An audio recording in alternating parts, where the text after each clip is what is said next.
বিসমিল্লাহির রহমানির রহিম। আজকে হচ্ছে 24শে সেপ্টেম্বর 2025। আমাদের বাংলাদেশ বার কাউন্সিল প্রিলিমিনারি পরীক্ষার 67তম ক্লাস এবং সুনির্দিষ্ট প্রতিকায়নের দ্বিতীয় ক্লাস। গতদিন আমরা প্রথম ক্লাস করেছি, আজকে দ্বিতীয় ক্লাস। আজকে আমরা আলোচনা করব অস্থাবর সম্পত্তির দখল, পজেশন অফ মুভেবল প্রপার্টি, ধারা 10 থেকে 11। তো একটু ওই ডান সাইডে দেখেন 10 থেকে 11, এটা একটু আন্ডারলাইন করেন। দেখেন, গতদিন আমরা পড়েছি স্থাবর সম্পত্তির দখল পুনরুদ্ধার। স্থাবর সম্পত্তির দখল পুনরুদ্ধার হলো 8 আর 9, আর অস্থাবর সম্পত্তির দখল পুনরুদ্ধার হচ্ছে 10 আর 11।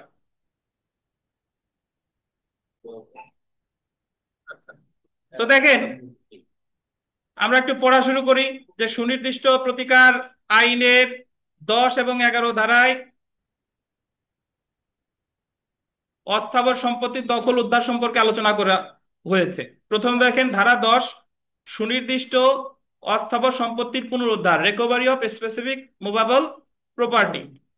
সুনির্দিষ্ট প্রতিকার আইনের 10 ধারা অনুযায়ী সুনির্দিষ্ট অস্থাবর সম্পত্তি উদ্ধার করা যেতে পারে, আন্ডারলাইন করবেন, দেওয়ানি কার্যবিধিতে উল্লেখিত পন্থা অনুযায়ী। তো যদি পরীক্ষায় প্রশ্ন আসে যে অস্থাবর সম্পত্তি উদ্ধার করা যেতে পারে কোন আইনের পন্থা অনুসারে, দেওয়ানি কার্যবিধি পন্থা অনুসারে। 8 ধারার সাথে মিল আছে, মনে আছে কিনা, যে স্থাবর সম্পত্তির দখলের অধিকারী ব্যক্তি দখল উদ্ধার করতে পারে দেওয়ানি কার্যবিধিতে বর্ণিত পন্থা অনুসারে। গতদিন পড়ছিলাম, এটা ছিল 8 ধারা। আর এটা 10 ধারা হলো অস্থাবর সম্পত্তির ক্ষেত্রে। 10 ধারার অধীন প্রদত্ত ডিক্রি দেওয়ানি কার্যবিধির, আন্ডারলাইন করবেন, 21 আদেশে 30 থেকে 31 বিধি অনুযায়ী কার্যকর করা যায়।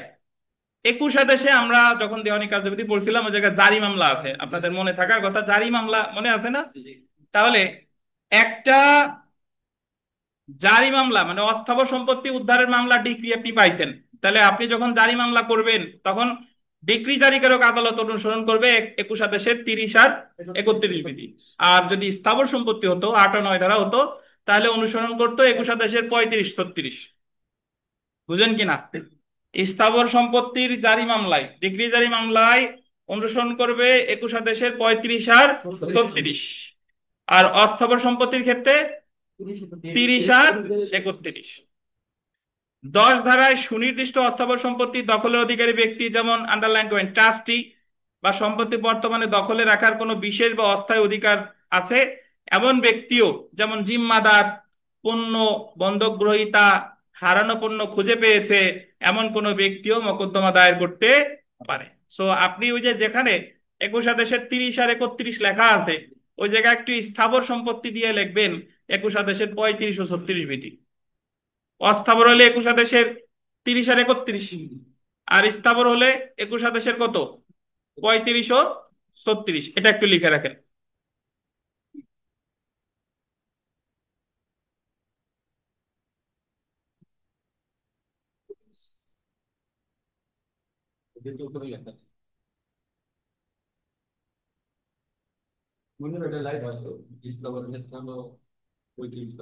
স্থাবরের ক্ষেত্রে 35 36, আর অস্থাবরের ক্ষেত্রে 30 31। এখন শুনেন, আমরা একটা 10 ধারার একটা উদাহরণ পড়বো। 10 ধারার মামলাটা আপনি কখন করবেন?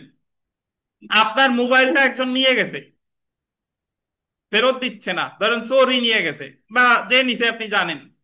এখন নর্মালি আমরা মোবাইল চুরি হলে বা মোবাইল কেউ নিয়ে গেলে আমরা হলো ফৌজদারি মামলা করি। আর ফৌজদারি মামলা, ক্রিমিনাল কেস করলে তার সাজা নিশ্চিত হয়, কিন্তু মোবাইলটা ফেরত পাবো কিনা তার কোনো নিশ্চয়তা নাই। কিন্তু আপনি যদি ওই মোবাইলটাই পেতে চান, ওই মোবাইলই উদ্ধার করতে চান, অথবা মোবাইলের বিনিময়ে ক্ষতিপূরণ চান, তাহলে আপনার ওই মোবাইল উদ্ধারের জন্য মামলা করতে হবে 10 ধারায়। কারণ 10 ধারা একটা 10 ধারায় বলছে অস্থাবর সম্পত্তি। আমি যে ল্যাপটপ নিয়ে ক্লাস করতেছি, এই ল্যাপটপের মূল্য ধরেন অল্প, কিন্তু এর ভিতরে আমার যাবতীয় ডকুমেন্ট আছে, ওইগুলো অমূল্য। এখন আমার কাছ থেকে একজন ল্যাপটপ আপনি নিয়ে গেছেন, বলতেছেন দেবো না, তাহলে ল্যাপটপ উদ্ধারের জন্য আমি যদি দেওয়ানি মামলা করতে চাই, তাহলে করতে হবে সুনির্দিষ্ট প্রতিকার আইনের কত ধারায়, 10 ধারায়। বুঝতে পারছেন? তো উদাহরণ পড়ি, দেখেন। আরিফ জীবনকালের জন্য বিথিকাকে জমি উইল করে দেয় এবং চন্দনকে পরবর্তী অধিকারী উল্লেখ করে। এইটুকুর একটু ব্যাখ্যা বুঝেন। আরিফ বলছে যে বিথিকা যতদিন বেঁচে থাকবে ততদিন বিথিকা এই জমির মালিক থাকবে। আরিফের জমির মালিক থাকবে কে? বিথিকা। যতদিন বিথিকা বেঁচে থাকবে, ওই যে জীবনকালের জন্য। আর যখন বিথিকা মারা যাবে তখন এই জমির পার্মানেন্ট ওনার হবে কে? চন্দন। আচ্ছা, আরিফ মারা যায়, বিথিকা জমিতে প্রবেশ করে, ঠিক আছে, এই পর্যন্ত ঠিক আছে। কিন্তু চন্দন বিথিকার সম্মতি ছাড়াই সত্যের দলিল সমূহ গ্রহণ করে। বিথিকা যতদিন বেঁচে আছে ততদিন কি চন্দনের ওই জমির উপর অধিকার আছে? নাই, কিন্তু সে ওই জমিতে প্রবেশ করে ওই বিথিকার যে দলিল টলিল আছে চন্দন নিয়ে গেছে। তাহলে দলিল একটা কি সম্পত্তি?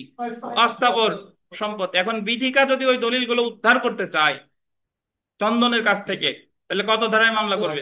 10 ধারায়। এই যে দেখেন, সত্যের দলিল সমূহ উদ্ধারের জন্য বিথিকা চন্দনের বিরুদ্ধে 10 ধারায় মোকদ্দমা দায়ের করতে পারে। বুঝতে পারছেন?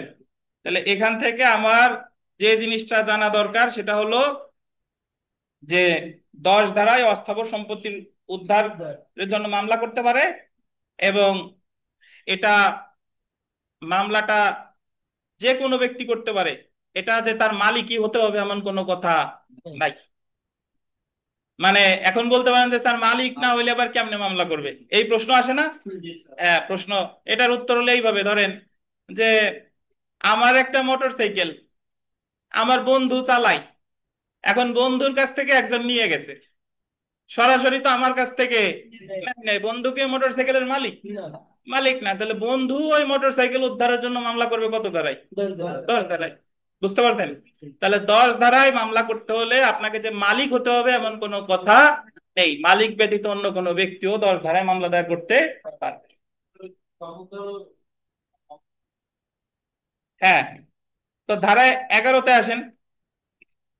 তাৎক্ষণিক দখলের অধিকারী, এই শব্দটা গোল দেন। তাৎক্ষণিক দখলের অধিকারী ব্যক্তির নিকট দখল অর্পণের ব্যাপারে গোল দিবেন মালিক ব্যতীত। মালিক ব্যতীত এই শব্দটা গোল দিবেন, মালিক ব্যতীত দখলকারীর ব্যক্তির দায় দায়িত্ব। Liability of person in possession not as owner to deliver to person entitle to immediate possession. তো 11 ধারায় কি বলছে একটু পড়ি দেখেন। 11 ধারায় প্রতিকারটি হলো মালিক ব্যতীত। আন্ডারলাইন করেন, মালিক ব্যতীত যে কোনো ব্যক্তির দখল হতে বাদীকে সুনির্দিষ্ট স্থাবর সম্পত্তি অর্পণ করা যে সম্পত্তিতে বাদীর তাৎক্ষণিক অধিকার আছে। আচ্ছা, আর একটা কথা একটু এখানে পরিষ্কার করে দিই, সেটা হলো যে আপনি 10 ধারার মামলাটা স্বয়ং মালিকের বিরুদ্ধেও করতে পারেন। মালিকের বিরুদ্ধেও করতে পারেন। কিভাবে পারেন? ওই যে আপনি, আমি ধরেন বাইকটা গ্যারেজে সার্ভিসিং এর জন্য দিছি, এখন গ্যারেজওয়ালার বিল হয়েছে ধরেন 20,000 টাকা। এখন 20,000 টাকা দিলেই আমি বাইকটা নিয়ে আসতে পারবো, কিন্তু 20,000 টাকা না দিয়ে যদি আমি বাইক নিয়ে আসি তাহলে ওই বাইক উদ্ধারের জন্য গ্যারেজওয়ালা আবার আমার বিরুদ্ধে কি মামলা করতে পারবে। বুঝতে পেরেছেন?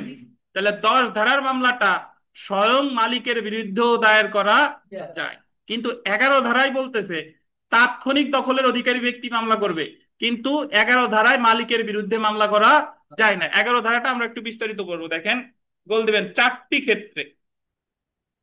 4টি ক্ষেত্রে 11 ধারায় বাদীকে প্রতিকার মঞ্জুর করা যেতে পারে। তো যদি পরীক্ষায় প্রশ্ন আসে যে 11 ধারায় কয়টা ক্ষেত্রে বাদী প্রতিকার পেতে পারে, 4টি। 4টা ক্ষেত্র হলে কি কি দেখেন। যে ক্ষেত্রে বিবাদী ট্রাস্টি বা এজেন্ট হিসেবে বাদীর অস্থাবর সম্পত্তি ধারণ করে। এটা হলো কি রকম? যে ট্রাস্টি মানে, ট্রাস্টি তো বুঝেন, ট্রাস্টি হলো যে কোনো সহায় সম্পত্তি একজন ব্যক্তি একটা ট্রাস্ট গঠন করে দিয়ে গেছে। ধরেন জিয়া অরফানেজ ট্রাস্ট, খালেদা জিয়ার বিরুদ্ধে যে মামলা হয়েছিল, জিয়া অরফানেজ ট্রাস্টের কাজ হচ্ছে যে এতিম যারা আছে তাদের উদ্দেশ্যে ওই অর্থকড়ি এগুলা কি ব্যয় করা। তাহলে এখানে ট্রাস্টি যদি ওই টাকা পয়সা না দেয়, ট্রাস্টি যদি না দেয় তাহলে ট্রাস্টির বিরুদ্ধে মামলা করা যাবে ওই টাকা পয়সা আদায়ের জন্য বা অস্থাবর সম্পত্তি আদায়ের জন্য। কত ধারায়? 11 ধারায়।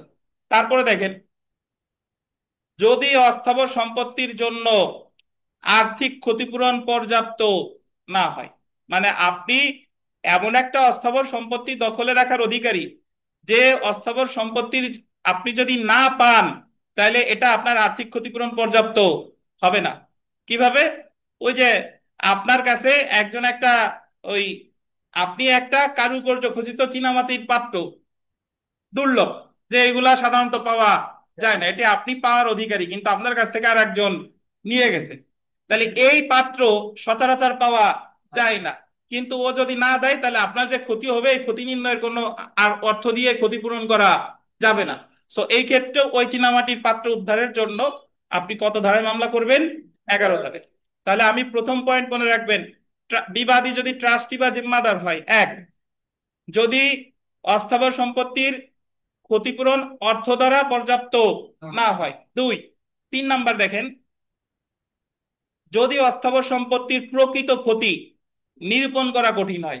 আন্ডারলাইন করেন, প্রকৃত ক্ষতি নিরূপণ করা কঠিন, মানে আপনার এমন ক্ষতি হয়েছে যে এই ক্ষতি নির্ণয়ের কোনো মানদণ্ড নাই, কোনো দাঁড়িপাল্লা নাই। এই ক্ষতি আমার মানসিক ক্ষতি, এই ক্ষতি নির্ণয়ের কোনো মানদণ্ড নাই। কিভাবে? একটা উদাহরণ ধরেন, যে বংশানুক্রমে যে পরিবারের যে বড় ছেলে, সে ধরেন একটা কালী মূর্তি রাখার অধিকারী। ওই কালী মূর্তিটা শুধুমাত্র পরিবারের যে বড় সেই রাখতে পারবে, কিন্তু দেখা গেল মেজে ছেলে ওই কালী মূর্তি নিয়ে গেছে তার মন্দিরে, তার কাছে নিয়ে গেছে, কিন্তু রাখার অধিকারী কে? বড় ছেলে। এখন ওই কালী মূর্তি তো সে টাকা দিয়ে কিনতে পারবে না, তাহলে সে হচ্ছে বড় ছেলে কিন্তু পার্মানেন্ট ওনার না, সে হলো তাৎক্ষণিক দখলের অধিকারী, কারণ সে মারা যাওয়ার পরে তো ওইটা আবার আরেকজনের কাছে চলে যাবে। তাহলে এই ক্ষেত্রে এই কালী মূর্তি যদি সে তার কাছে না আনতে পারে, তার ক্ষতি নির্ণয়ের কোনো মানদণ্ড নাই, তাহলে সে এই ক্ষেত্রে ওই মূর্তি উদ্ধারের জন্য মামলা করবে কত ধারায়? 11 ধারায়। আচ্ছা, 4 নাম্বার দেখেন, যে ক্ষেত্রে বিবাদী বাদীর অস্থাবর সম্পত্তিটি বেআইনি ভাবে দখল করেছে, যেমন দেখেন, যে ক্ষেত্রে প্রতারণা করে বিবাদী বাদীর সম্পত্তি গ্রহণ করেছে। যদি এরকম হয় যে প্রতারণা করে কোনো অস্থাবর সম্পত্তি আপনার কাছ থেকে নিয়ে গেছে, তাহলে সেই ক্ষেত্রে ওই অস্থাবর সম্পত্তি উদ্ধারের জন্য আপনি মামলা করবেন কত ধারায়? 11 ধারায়। সো এখানে যে চারটা, ট্রাস্ট, বিবাদী যদি ট্রাস্টি বা জিম্মাদার হয়, অস্থাবর সম্পত্তির যে ক্ষতি হলো অর্থ দ্বারা নির্ণয় করা পর্যাপ্ত, মানে নির্ণয় করা যদি সম্ভব না হয়, আর অর্থ দ্বারা ক্ষতিপূরণ আর কি হয় না, আর একটা হলো যে প্রকৃত ক্ষতি নিরূপণের কোনো মানদণ্ড নাই, আর যে ক্ষেত্রে বিবাদী বেআইনি ভাবে দখলে রেখেছে। একটা উদাহরণ দেখেন, যে এ একজন মৃত চিত্রকরের একটি চিত্র এবং এক জোড়া দুষ্প্রাপ্য চীনামাটির কারুকার্য খচিত পাত্রের অধিকারী আরিফ, এতে ধরি আরিফ অধিকারী, এই জিনিসগুলো বিথিকার দখলে আছে, বাট অধিকারী কে? আরিফ। দখলে আছে কার? বিথিকার। এই জিনিসগুলো এমন বৈশিষ্ট্যপূর্ণ যে তার বাজার দর নির্ণয় করা কষ্টসাধ্য। বাজার দর মানে হলো এই জিনিসগুলো দুর্লভ, যে জিনিসগুলো বাজারে পাওয়া যায় সেটা কিন্তু দুর্লভ না, তার কিন্তু মানে যে বাজার দর নির্ণয় করা যায়, কিন্তু যেটা পাওয়া যায় না সেটা হচ্ছে কষ্টসাধ্য। যে এ এর নিকট এইগুলো অর্পণ করার জন্য বি কে বাধ্য করতে 11 ধারায় মোকদ্দমা দায়ের করা যাবে। তো এখন প্রশ্ন এসে যায় যে 10 ধারাও অস্থাবর সম্পত্তির দখল, 11 ধারায় অস্থাবর সম্পত্তির দখল, তাইলে আমি কখন 10 ধারায় যাব আর কখন 11 ধারায় যাব? যদি 11 ধারায় চারটার যে কোনো একটার সাথে মিলে যায়, ওই যে ট্রাস্টি অর্থ দ্বারা পর্যাপ্ত ক্ষতিপূরণ হয় না, ক্ষতি নির্ণয়ের মানদণ্ড নাই, আর বিবাদী বেআইনি ভাবে নিছে, এই চারটার ক্ষেত্রে কত ধারা? 11 ধারা। আর এই চারটা ছাড়া যদি অন্যান্য কোনো ক্ষেত্র হয়, যে আপনার কাছ থেকে আপনার একটা মোবাইল জোর করে একজন নিয়ে গেছে, এখন ওই মোবাইল দুর্লভ না, ওই মোবাইল সচরাচর পাওয়া যায়, তাহলে ওই মোবাইলটা উদ্ধারের জন্য আপনি মামলা করবেন কত ধারায়? 10 ধারায়। আর ওই মোবাইলটা যদি 1950 সালের মডেল হয়, এখন বলেন আবার বলেন না যে 1950 সালে মোবাইল আসলো কই থেকে, ধরেন আছে একটা, তাহলে সেই ক্ষেত্রে কত ধারা? 11 ধারা। এই হলো আপনার 10 ও 11 ধারার মধ্যে পার্থক্য। এখানে একটা কথা একটু লেখেন। আচ্ছা, লেখা লাগবে না, আমরা সরাসরি 10 ও 11 ধারার পার্থক্য একটু পড়ি, দেখেন। সুনির্দিষ্ট অস্থাবর সম্পত্তিতে দখলের অধিকারী ব্যক্তি সুনির্দিষ্ট প্রতীক আইনের 10 ধারায় মোকদ্দমা দায়ের করতে পারে। আর অস্থাবর সম্পত্তির গোল দিবেন তাৎক্ষণিক দখলের অধিকারী ব্যক্তি, কি অধিকারী? তাৎক্ষণিক দখলের অধিকারী ব্যক্তি সুনির্দিষ্ট প্রতীক আইনের 11 ধারায় মোকদ্দমা দায়ের করতে পারে। তারপরে তারপরের পয়েন্টটা দেখেন, 11 ধারায় অস্থাবর সম্পত্তি বা পণ্যের মালিকের বিরুদ্ধে মামলা করা যায় না। 11 ধারায় কখনো মালিকের বিরুদ্ধে মামলা করা যায় না, কিন্তু 10 ধারায় মালিকের বিরুদ্ধে মামলা দায়ের করা যায়। তিনটে স্টার্টের গুরুত্বপূর্ণ কথা। 11 ধারায় তাহলে মালিকের বিরুদ্ধে মামলা করা যায় না, কিন্তু 10 ধারায় মালিকের বিরুদ্ধেও মামলা করা যায়। তারপরে দেখেন, 11 ধারা শুধুমাত্র উল্লেখিত 4টা ক্ষেত্রে সীমাবদ্ধ, এবং এই 4টা ক্ষেত্রে উল্লেখিত শর্ত পূরণ না হলে আদালত 11 ধারায় অস্থাবর সম্পত্তি বা পণ্য উদ্ধারের আদেশ দিতে পারে না। ওই 4টা ক্ষেত্র ছাড়া অন্য কোনো ক্ষেত্রে 11 ধারায় আদেশ আপনি পাবেন না। অন্যান্য ক্ষেত্রে 10 ধারায় অস্থাবর সম্পত্তি উদ্ধার এবং বিকল্প প্রতিকার হিসেবে ক্ষতিপূরণের জন্য মামলা দায়ের করা যায়। এ হলো কথা, পরের পয়েন্ট পড়ার প্রয়োজন নাই। আমরা চলে আসি এখান থেকে। সুনির্দিষ্ট প্রতিকার আইনের কোনোদিন কোনো প্রশ্ন বাংলাদেশ বার কাউন্সিলের পরীক্ষায় আসে নাই, তো আসার সম্ভাবনা আছে। যতটুকু পড়ছি এই জায়গায় এতটুকু মনে থাকলেই হবে। অস্থাবর সম্পত্তি দখল উদ্ধার বললে 10, তাৎক্ষণিক দখলের অধিকারী বললে 11। 10-এর ক্ষেত্রে কোন ক্ষেত্রের কথা বলে নাই, 11-এর ক্ষেত্রে ক্ষেত্র আছে কয়টা? 4টা। ওই 4টা ক্ষেত্র একটু মনে রাখেন। 10-এর ক্ষেত্রে মালিকের বিরুদ্ধেও মামলা করা যায়, 11-তে মালিকের বিরুদ্ধে মামলা করা যায় না। এই হলো সর্বসাকুল্যে কথা। আর মামলা 10-11 যাতেই করেন না কেন, এটা উদ্ধার করা হবে কোন আইন অনুসারে? দেওয়ানি কার্যবিধির 21 আদেশে 30 আর 31। তো এখানে আমরা 7 নং প্রশ্নটা একটু পড়বো, দেখেন।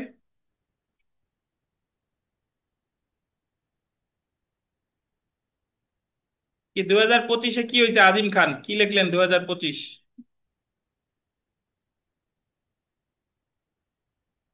ও, প্রশ্ন আসছে তাই?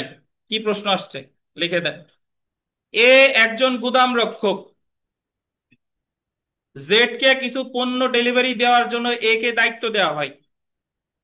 এ একজন গুদাম রক্ষক, ঠিক আছে? জেড কে কিছু পণ্য ডেলিভারির জন্য এর দায়িত্ব দিচ্ছে যে তুমি জেড রে এই পণ্যগুলো দিয়ে আসো। পণ্যগুলো এ এর দখলতে বি গ্রহণ করেছে, এর কাছ থেকে নিয়ে গেছে বি, কিন্তু পাবে কে? জেড। বি ধরেন এর কাছ থেকে জোর করে নিয়ে গেছে, বা যে কোনো প্রতারণামূলক উপায়ে নিয়ে গেছে, জোর করেই ধরেন। তো এই ক্ষেত্রে এ বি এর বিরুদ্ধে পণ্যগুলো প্রাপ্তির জন্য মামলা দায়ের করতে পারে সুনির্দিষ্ট প্রতিক্রিয়া আইনের কত ধারায়? 10 ধারায়। আর যদি এই প্রশ্নে থাকতো যে প্রতারণামূলক উপায়ে নিয়ে গেছে, তাহলে হয়ে যেত কত? 11 ধারায়। 8 নম্বর প্রশ্নটা দেখি। এ একজন মৃত চিত্রকরের একটি চিত্র এবং একজোড়া দুষ্প্রাপ্য চীনামাটির কারুকার্য খচিত পাত্রের অধিকারী, সেগুলো বি এর দখলে আছে। এই জিনিসগুলো এমন বৈশিষ্ট্যপূর্ণ যে তার বাজার দর নির্ণয় করা কষ্টসাধ্য। চীনামাটির পাত্রগুলো অর্পণ করার জন্য বি কে বাধ্য করতে এ সুনির্দিষ্ট প্রতিকার আইনের কত ধারায়? 11 ধারা। কেন 11 ধারা? ওই যে দুষ্প্রাপ্য চীনামাটির পাত্র। বুঝতে পেরেছেন? 9 নাম্বার প্রশ্নটা দেখেন। ক এর পরিবারের অধিকারভুক্ত একটি মূর্তি খ দখলে পেয়েছে। ক উক্ত মূর্তির সঠিক হেফাজতকারী। সঠিক হেফাজতকারী মানে হলো সে কিন্তু ওই মূর্তির অ্যাকচুয়ালি স্থায়ী মালিক না, কিন্তু তাৎক্ষণিকভাবে ওই মুহূর্তে ক ওই মূর্তিটা দখলে রাখার অধিকারী। ক এই ক্ষেত্রে সুনির্দিষ্ট প্রতিকার আইনের খকে মূর্তিটি ক্রয়ের নিকট অর্পণে বাধ্য করতে 11 ধারায় মামলা দায়ের করতে পারে। বুঝছেন? এখানে একটু লেখেন যে তামাদি মেয়াদ। তামাদি মেয়াদ 10 ধারা সমান সমান 3 বছর। 10 ধারা সমান সমান 3 বছর। অনুচ্ছেদ লেখেন 49। অনুচ্ছেদ 3 বছর, 3 বছর। অনুচ্ছেদ তামাদি আইনের 49।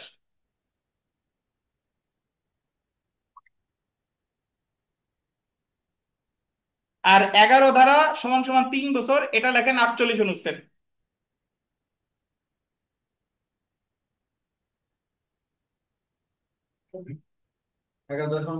3 বছর, এটা হলো 48 অনুচ্ছেদ।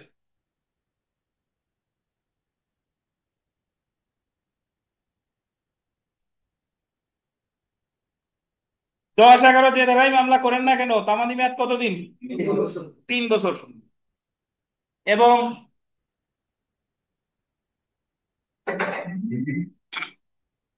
10-এর কথা বলতে 49-এ, আর 11 কথা বলতে কততে?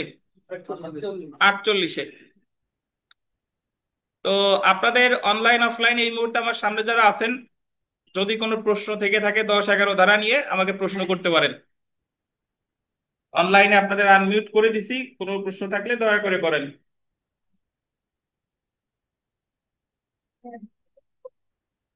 শুনি না, জোরে কথা বলেন। হ্যাঁ।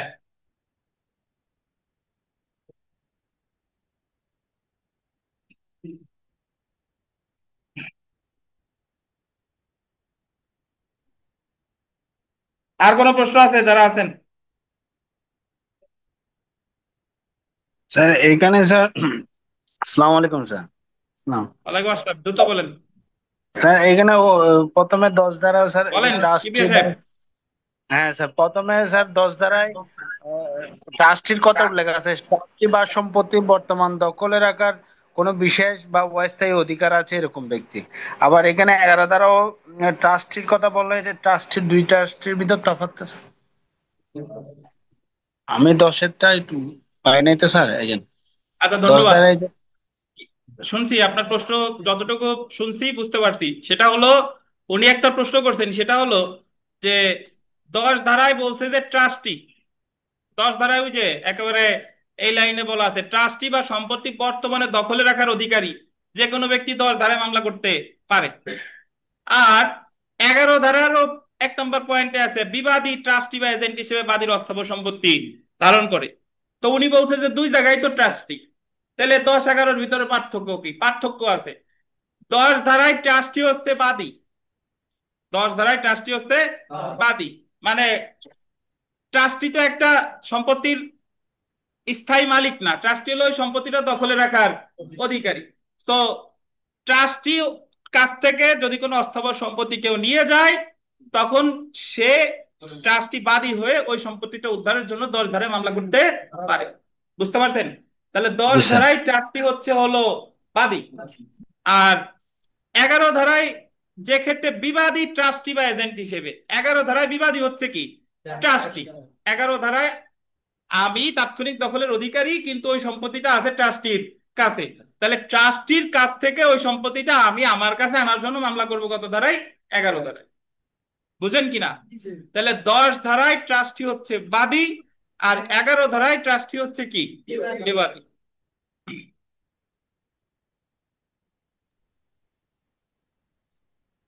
ঠিক আছে, ধন্যবাদ।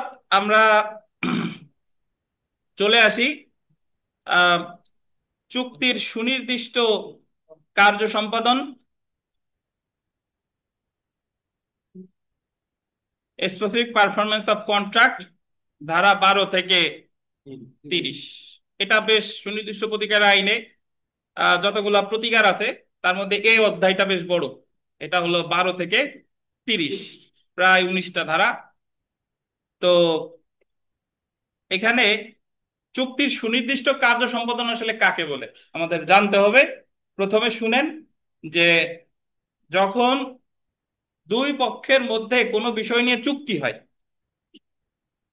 চুক্তি হয় মানে কি? চুক্তিটা যে কোনো চুক্তি হইতে পারে, ওই জমি বিক্রি করা, বা অমুক ক্লাবে খেলাধুলা করা, বা অমুক অমুকের ছবি আঁকবে সেই চুক্তি, অমুক অমুকরে লিজ দিবে, অমুক অমুকরে উইল দিবে, উইল করে দিল, এগুলো এক একটা কি?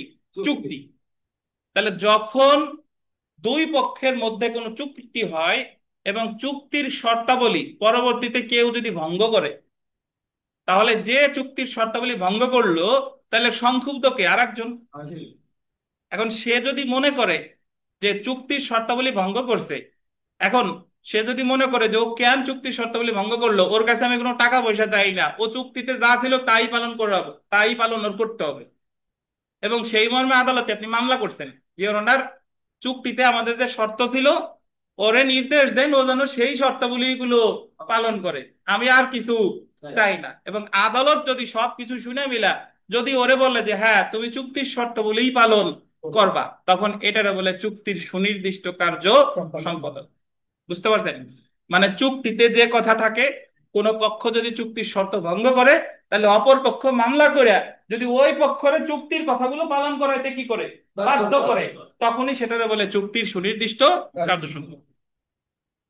ধরেন লুৎফর সাহেব এক খণ্ড জমি বিক্রয় করতে চাইছে, 1 বিঘা জমি বিক্রি করতে চাইছে, এই 1 বিঘা জমির মূল্য 50 লাখ টাকা। নির্মল কিনতে চাইছে, ওনাদের মধ্যে বায়না চুক্তি হয়েছে, বায়না চুক্তি। তাহলে এই জায়গায় বিক্রেতা লুৎফর সাহেব আর ক্রেতাকে নির্মল, এবং বায়না চুক্তির সময় 20 লাখ টাকা দিছে। আর নির্মল বলছে, চুক্তিতে উল্লেখ আছে যে 6 মাসের মধ্যে বাকি 30 লাখ টাকা দিলে এই চুক্তিটা মানে সম্পাদিত হবে, মানে দলিল করে দিবে, মূল দলিল করে দিবে 6 মাসের মধ্যে। তাহলে বায়না চুক্তির সময় দিছে কত? 30 লাখ। আর 6 মাসের মধ্যে দেওয়া লাগবে কত? 30 লাখ। এখন নির্মল 30 লাখ টাকা নিয়ে 6 মাসের মধ্যেই হাজির হয়েছে। এখন লুৎফর সাহেব বলতেছে যে না, তোমার কাছে আমি জমি বিক্রি করবো না, তুমি যে 20 লাখ দিয়েছিলে, এই যে 20 লাখ আমার কাছে আছে, নিয়ে যাও। এখন নির্মল তাহলে মামলা করছে সংক্ষুব্ধ, যে আমার টাকা লাগবে না, আমি চাই তুমি আমার কাছে জমি বিক্রি করবা, কারণ চুক্তিতে তো ওই শর্তই ছিল। তখন নির্মল গিয়ে মামলা করে দিয়েছে সুনির্দিষ্ট প্রতীক আইনের 12 ধারায়। এবং 12 ধারায় মামলা করার পরে আদালত উভয় পক্ষের শুনে, আদালত যদি মনে হয় যে না, এ জায়গায় আসলেই নির্মল ক্ষতিগ্রস্ত হচ্ছে, তখন আদালত লুৎফর সাহেবরা যদি বলে যে হ্যাঁ, আপনি ওর কাছে জমি বিক্রি করবেন, এই মর্মে ডিক্রি দিল। তো এই যে ডিক্রি দিল, এটার কি বলে? চুক্তির সুনির্দিষ্ট কার্য সম্পাদন। বুঝতে পারছেন? তাহলে এটা প্রথমত চুক্তি সুনির্দিষ্ট কার্য সম্পাদন, আর দ্বিতীয়ত এটা একটা সুনির্দিষ্ট প্রতিকার। কারণ সুনির্দিষ্ট প্রতিকার তো অনেক 8টা আছে, 8টার মধ্যে আমরা মাত্র একটা পড়ছি, ওই যে সম্পত্তির দখল পুনরুদ্ধার, 8 থেকে 11। আর এই যে হলো সেকেন্ডটা, যে চুক্তির সুনির্দিষ্ট কার্য সম্পাদন। যদি খুব সহজে বলা যায় যে চুক্তিতে যে শর্ত আছে, কোনো পক্ষ চুক্তি ভঙ্গ করলে আদালত তারে ওই ভঙ্গকৃত শর্তাবলী পালনের জন্য বাধ্য করলে তাকে বলে চুক্তির সুনির্দিষ্ট কার্য সম্পাদন। বুঝতে পেরেছেন? তো এখন যখন দুই পক্ষের মধ্যে কোনো চুক্তি হয়, যদি কোনো পক্ষ চুক্তির শর্ত ভঙ্গ করে, তাহলে সংক্ষুব্ধ পক্ষ তার 4 ধরনের প্রতিকার আছে। মানে সে 4 ধরনের মামলা করতে পারে, এবং 4 ধরনের মামলার ফলাফল 4 রকম। বুঝেন কিনা? তো প্রথমে দেখেন, আমরা একটু পড়ি, দেখেন চুক্তিভঙ্গ এবং প্রতিকার। যখন কোনো চুক্তিভঙ্গ করা হয়, তখন ক্ষতিগ্রস্ত পক্ষ নিম্নলিখিত এক বা একাধিক প্রতিকার প্রার্থনা করতে পারে। প্রথমে দেখেন চুক্তি রদ, রেসিশন অফ কন্ট্রাক্ট, পাশে লেখেন ধারা 35, রেসিশন অফ কন্ট্রাক্ট, চুক্তি রদ।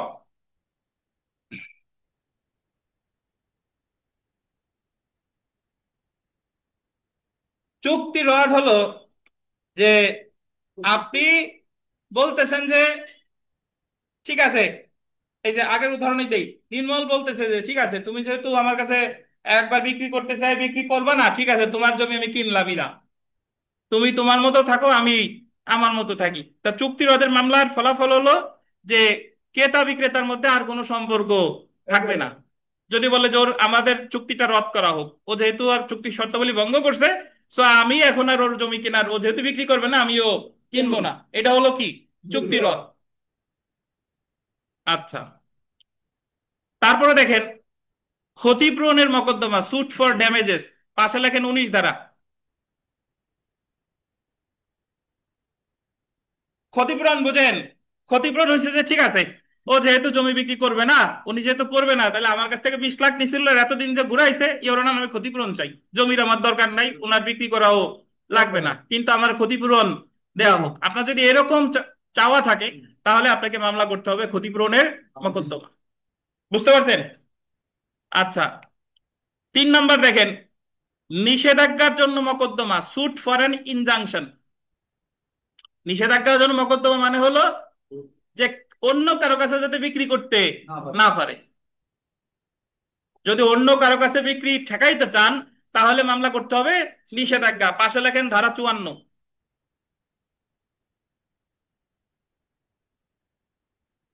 লিখছেন? আর একটা হলো চুক্তির সুনির্দিষ্ট কার্য সম্পাদনের মকদ্দমা, suit for specific performance of the contract. এটা তো মাত্রই বললাম যে তারে দিয়ে যদি আমি ওই কাজটা করাইতেই চাই, এবং তারে দিয়ে যদি আমি বিক্রি করাইতেই চাই, তাহলে আমাকে মামলা করতে হবে কত ধারার? 12 ধারার। বুঝতে পারছেন? এখন এক একজন মানুষের চাওয়া পাওয়া তার স্বভাব চরিত্র অনুসারে এক এক রকম হয়। কি চাওয়া পাওয়া সেই অনুসারে সে চুক্তি রিলেটেড মামলা করবে। অনেকে রাগ হয়ে বলে যে ও যেহেতু বিক্রি করবে না, আর তুমি কিনবই না, তাহলে চুক্তি রদ। আর কারো কাছে যদি বিক্রি করতে না পারে, তাহলে কি? নিষেধাজ্ঞা। যদি বলে যে 20 লাখ দিছি আর 40 লাখ ক্ষতিপূরণ চাই, তাহলে ক্ষতিপূরণ। আর যদি বলে যে না আমার কাছে বিক্রি করতেই হবে, তাহলে চুক্তি সুনির্দিষ্ট কার্য সম্পাদন। এই হলো 4 প্রকারের মামলা আমরা সব সামনে পড়বো। এখন যেটা পড়বো বিশেষ করে সেটা হলো 4 নাম্বার, যেটা চুক্তি সুনির্দিষ্ট কার্য সম্পাদন। তাহলে নির্মল, স্যার চুক্তি সুনির্দিষ্ট কার্য সম্পাদন কাকে বলে বলেন? স্যার চুক্তি যেমন যদি মানে বাইক কোথায় করি, বাইক নাম তো জানি না, কি নাম জানেন না, এতদিন কোর্টে যান। লুৎফর স্যার। এখন লুৎফর ভাই সেটা আমার একটা ডিট হয়েছে, বাইরের একটা কি গাড়ি হয়েছে? আছে, মানে চুক্তি হয়েছে, বাইরের একটা গাড়ি আছে, গাড়িটা আমার কাছে বিক্রি করবে। হ্যাঁ। এখন গাড়িটার দাম আছে 5 লাখ, আমি 2 লাখ টাকা দিলাম, দিয়ে চুক্তি করলাম যে আমি 15 দিনের ভিতরে গাড়িটা, বাকি টাকা বাকি 3 লাখ দিয়ে আমি গাড়িটা নেবো। এখন এই মুহূর্তে ভাই বলতেছে কি নেবো, আমি তোমার কাছে গাড়ি বিক্রি করবো না।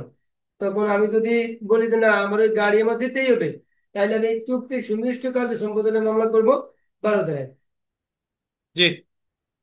তো আমরা এখানে চলে আসি, ওই বাকি নিচের ব্যাখ্যাটুকু আর পড়লাম না, এতক্ষণ ওইগুলোই আলোচনা করলাম।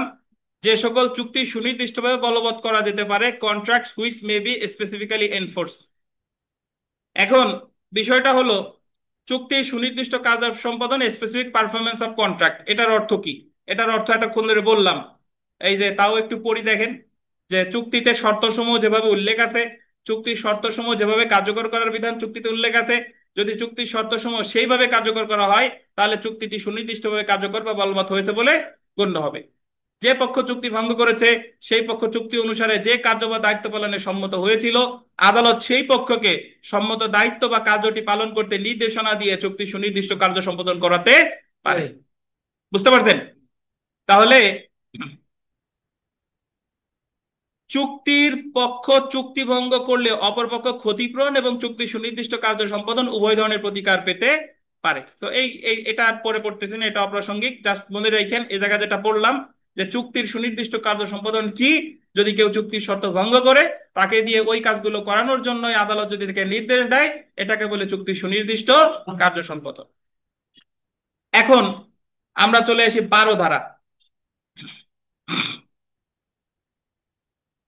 ধারা 12, যে সকল চুক্তি সুনির্দিষ্টভাবে কার্যকর করা যেতে পারে, cases in which specific performance of A contract enforceable. এই কথাটার অর্থ কি? এই কথাটার অর্থ হলো যে বাদী তো মামলা করলো, এখন বাদী মামলা করার সাথে সাথে তো আর বিবাদী রে আদেশ দিবে না। কিছু কিছু প্রেক্ষাপট আছে, এরকম প্রেক্ষাপট যদি তৈরি হয় তাহলেই বাদী ডিগ্রি পাওয়ার হকদার, মানে আদালত বিবাদীরে বাধ্য করবে। আর এরকম ক্ষেত্র যদি না থাকে তাহলে বাধ্য করবে না।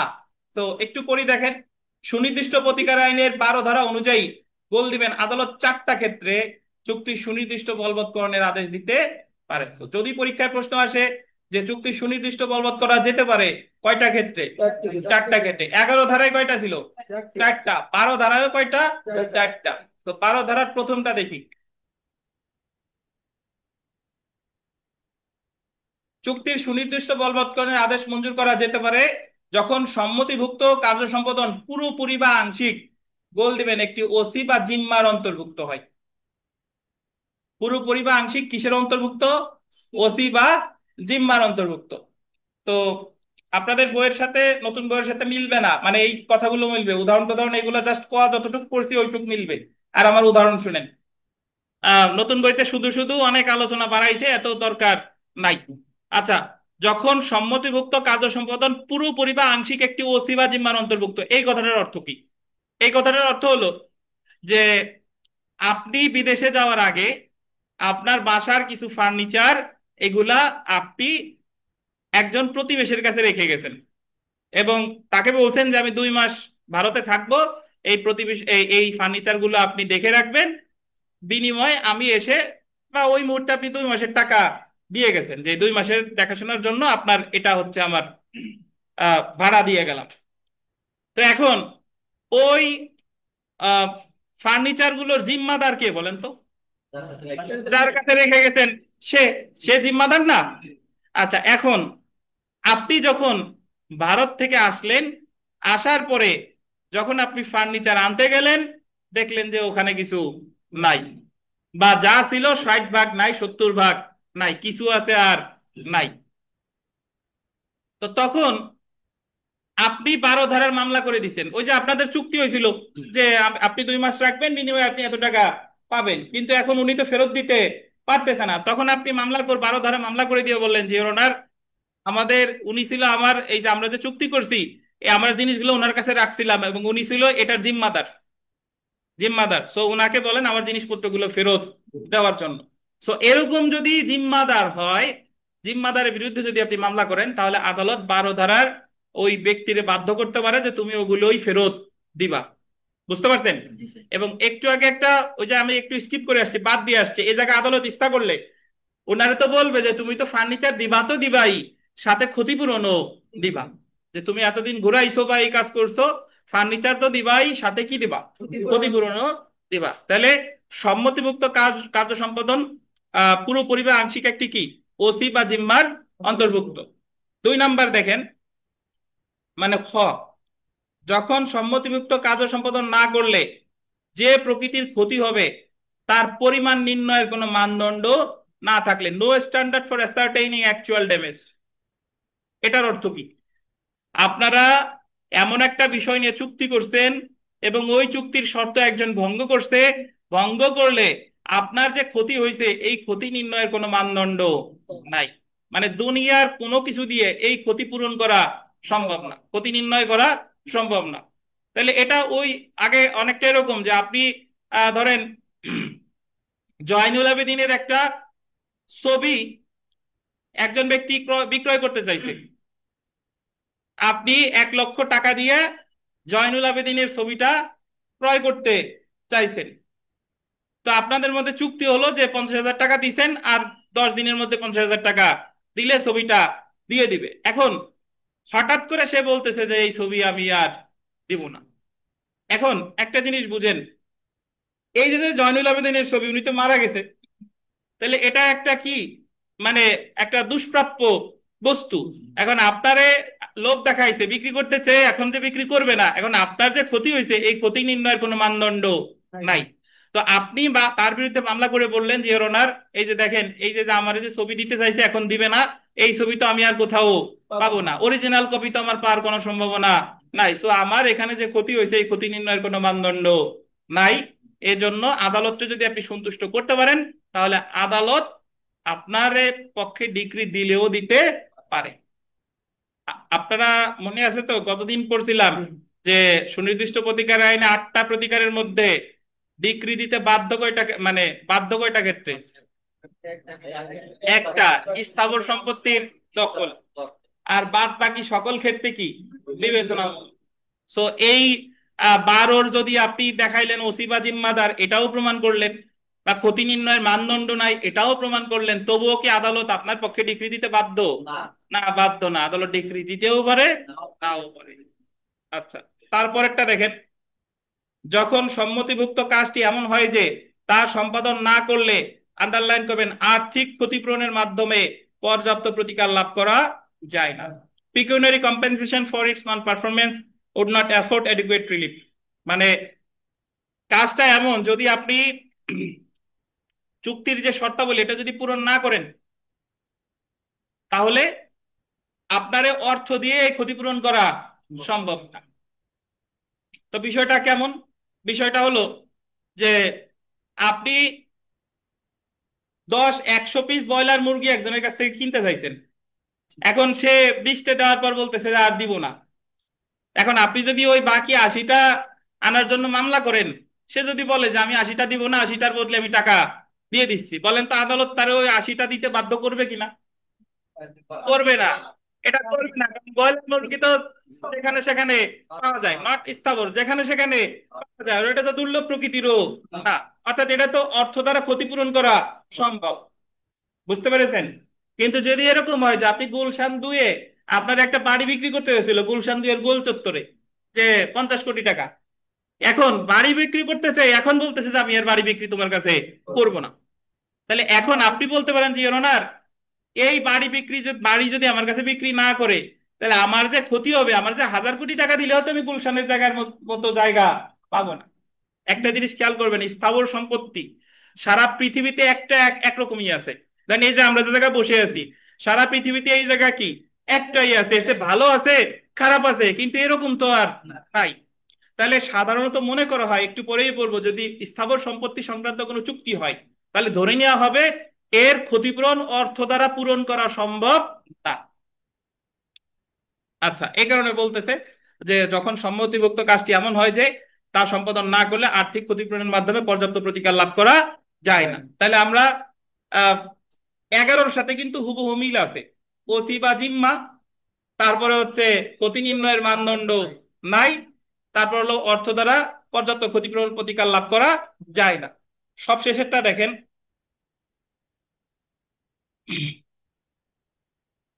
যখন এমন সম্ভাবনা থাকে যে সম্মুক্তিভুক্ত কার্য সম্পাদন না করার জন্য আর্থিক ক্ষতিপূরণ পাওয়া যাবে না। মানে এমন একটা পরিস্থিতির উদ্ভব হয়েছে যে সে শর্তভঙ্গ করছে, এখন তার বিরুদ্ধে যদি আপনি মামলা করেন তাহলে তার অর্থ অর্থ মানে আর্থিক ক্ষতিপূরণ দেওয়ারও সামর্থ্য নাই। তাহলে এই ক্ষেত্রে আদালত একজন ব্যক্তির বিরুদ্ধে ধরেন মামলা করছে, এখন সে সে আপনার বেদখল করছে, বা সরি বেদখল না, সে একটা জমি বিক্রি করতে চাইছে। এখন বিক্রি করতেছে, এখন বলতেছে বিক্রি করবে না। এখন আপনি মামলা করলেন, মামলা করার পর আদালত দেখলো যে আর্থিক ক্ষতিপূরণ দেওয়ার তার কোনো সামর্থ্য নাই, তার শুধু ওই জায়গা বিক্রি করার ক্ষমতাই আছে, অন্য কোনো টাকা পয়সা নাই। তাহলে সেই ক্ষেত্রে আদালত ডিক্রি দিতে পারে। বলা যেতে পারে যদি বিবাদী যদি দেউলিয়া হয়, দেউলিয়া, যে তার ওই জমি ছাড়া আর কোনো আর্থিক ওই জমি ছাড়া আর কোনো সহায় সম্পত্তি নাই, তাহলে আদালত তাকে বলতে পারে যে তুমি অবশ্যই এটা অমুকের কাছে বিক্রি করবা। তো তাহলে pecuniary compensation cannot be got for the non performance of the act agreed to be done। তাহলে 12 ধারায় একটা চুক্তি কার্য সম্পাদনের আদেশ দিতে পারে কয়টা ক্ষেত্রে? 4টা ক্ষেত্রে। ওসি বা জিম্মার অন্তর্ভুক্ত হলে, ক্ষতি নির্ণয়ের মানদণ্ড না থাকলে, আর্থিক ক্ষতিপূরণের মাধ্যমে পর্যাপ্ত প্রতিকার পাওয়ার সম্ভাবনা না থাকলে, আর্থিক ক্ষতিপূরণ দ্বারা যদি প্রতিকার লাভ করা না যায়, আর একটা হলো আর্থিক ক্ষতিপূরণ পাওয়ার কোনো সম্ভাবনাই নাই। এই 4টা। তো এখন প্রশ্ন এসে যায় যে আমরা আসলে বুঝবো কিভাবে যে কোনটা ক্ষতি নির্ণয়ের মানদণ্ড আছে আর কোন ক্ষেত্রে ক্ষতি নির্ণয়ের মানদণ্ড নাই? এটা তো আপেক্ষিক, মুখ দিয়ে বলতেছি, কিন্তু অ্যাকচুয়ালি বোঝা যাবে কিভাবে যে ক্ষতি নির্ণয়ের মানদণ্ড আসলে আছে কি নাই? আমি তো বলতেই পারি। এখন মূল যে থিওরি সেটা হলো এই 12 ধারার ব্যাখ্যায় আছে, যেটা সেটা হলো যে অস্থাবর সম্পত্তি যদি হয়, ধরে নেওয়া হবে এটা অর্থ দ্বারা ক্ষতি নির্ণয় করা যাবে। বুঝলেন কি? অস্থাবর সম্পত্তি, এই যে ল্যাপটপ, মাউস, টাকা পয়সা, মোবাইল, এগুলা চুক্তির যদি বিষয়বস্তু হয় তাহলে কার্য সম্পাদনের নির্দেশ না দিয়ে আর্থিক ক্ষতিপূরণ দিয়ে নির্দেশ দিতে পারে, কারণ এটা অস্থাবর সম্পত্তি। বুঝতে পারছেন? আর যদি স্থাবর সম্পত্তি হয় তাহলে ধরে নেওয়া হবে এটা ক্ষতি নির্ণয়ের মানদণ্ড নাই, স্থাবর সম্পত্তি হইলে 12 ধারার ডিক্রি পাওয়ার সম্ভাবনা বেড়ে যায়, কিন্তু অস্থাবর সম্পত্তি হইলে 12 ধারার ডিক্রি পাওয়ার সম্ভাবনা কি কমে যায়। এখন তাহলে বলতে পারেন যে স্যার তাহলে অস্থাবর সম্পত্তি কি কখনোই পাবে না? হ্যাঁ, পেতে পারে, যদি অস্থাবর সম্পত্তিটা দুর্লভ প্রকৃতির হয়। কি বলেন? যেটা বাজারে সচরাচর পাওয়া যায় না। ওই যে মুরগির কথা বললাম, ব্রয়লার মুরগি, এখন মুরগিটা যদি ওরকম হয় যে কালো কালো মুরগি, লোমও কালো, মাংসও কালো, বিশেষ প্রজাতির মুরগি আছে, নির্মলের কাছে যেন 10টাই আছে আর নাই, এখন নির্মল বিক্রি করতেছে আর করতেছে না, তাহলে আবার নির্মলে বাধ্য করা যাবে, কারণ এটা হলো কি প্রকৃতির মুরগি? দুষ্প্রাপ্য প্রকৃতির মুরগি। আচ্ছা, হ্যাঁ। তো একটু পরে আমরা নামাজের বিরতিতে যাবো। দেখেন যে কোন চুক্তি সুনির্দিষ্টভাবে বলবৎযোগ্য কিনা তা নির্ধারণ করার ক্ষেত্রে 3টি বিষয় বিবেচনায় নিতে হবে: চুক্তির বিষয়বস্তু ট্রাস্ট কিনা, চুক্তিভঙ্গের ক্ষতিপূরণ বা আর্থিক ক্ষতিপূরণ পাওয়া যাবে কিনা, আর একটা হলো চুক্তির বিষয়বস্তু স্থাবর সম্পত্তি কিনা। তো দেখুন খ, গ এবং ঘ অনুচ্ছেদ অনুযায়ী বলা যায় চুক্তিভঙ্গের জন্য ক্ষতিপূরণ নির্ণয়ের কোনো মানদণ্ড না থাকলে বা পর্যাপ্ত আর্থিক ক্ষতিপূরণ না থাকলে বা আর্থিক ক্ষতিপূরণ পাওয়া না গেলে আদালত চুক্তি সুনির্দিষ্ট কার্য সম্পাদনের প্রতিকার মঞ্জুর করতে পারে। বিপরীতভাবে বলা যায় আর্থিক ক্ষতিপূরণ পর্যাপ্ত হলে বা নির্ণয় করা গেলে বা পাওয়া গেলে আদালত সুনির্দিষ্ট কার্য সম্পাদনের প্রতিকার দিবে না। পান না? আচ্ছা, না পারলে শুনেন, বরং ক্ষতিপূরণ প্রতিকার দিবে। এখন প্রশ্ন হলো আদালত কিভাবে বুঝতে পারবে যে চুক্তিভঙ্গের জন্য আর্থিক ক্ষতিপূরণ পর্যাপ্ত হবে আর কোন ক্ষেত্রে পর্যাপ্ত হবে না? তো এটা দেখেন, এটা আছে তো আপনাদের, দেখেন চুক্তি ভঙ্গের জন্য আর্থিক ক্ষতিপূরণ পর্যাপ্ত হবে কিনা তা নির্ণয়ের পদ্ধতি। সুনির্দিষ্ট প্রতিকায়নের 12 ধারায় ব্যাখ্যায় বলা হয়েছে, যদি না এবং যতক্ষণ পর্যন্ত না, কি পান না এখনো, যদি না বা যতক্ষণ পর্যন্ত না ভিন্ন কিছু প্রমাণিত হয় ততক্ষণ পর্যন্ত আদালত অবশ্যই অনুমান করবে যে আন্ডারলাইন করেন স্থাবর সম্পত্তি হস্তান্তরে চুক্তি ভঙ্গের পর্যাপ্ত প্রতিকার আর্থিক ক্ষতিপূরণের মাধ্যমে দেওয়া সম্ভব না। পাইছেন? ওই যে স্থাবর সম্পত্তি হস্তান্তরের চুক্তি ভঙ্গের পর্যাপ্ত প্রতিকার আর্থিক ক্ষতিপূরণ প্রদানের মাধ্যমে দেওয়া সম্ভব না, এবং অস্থাবর সম্পত্তি হস্তান্তরের চুক্তি ভঙ্গের প্রতিকার এভাবে করা যায়। তো এখানে যে বিষয়টা না থাকলে সমস্যা নাই, মূল কথা সংক্ষিপ্ত, স্থাবর সম্পত্তি হইলে ক্ষতিপূরণ দেওয়া যায় না, আর অস্থাবর সম্পত্তি হইলে ক্ষতি নির্ণয় করা যায় বা ক্ষতিপূরণ দেওয়া যায়, এটুকু হলো মূল কথা। বুঝছেন?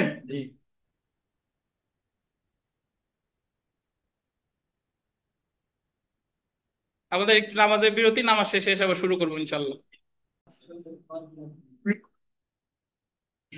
সুতরাং দেখেন, সুতরাং চুক্তি ভঙ্গের জন্য আর্থিক ক্ষতিপূরণ পর্যাপ্ত হবে কি হবে না তা নির্ধারণের জন্য দেখতে হবে চুক্তির বিষয়বস্তু কি।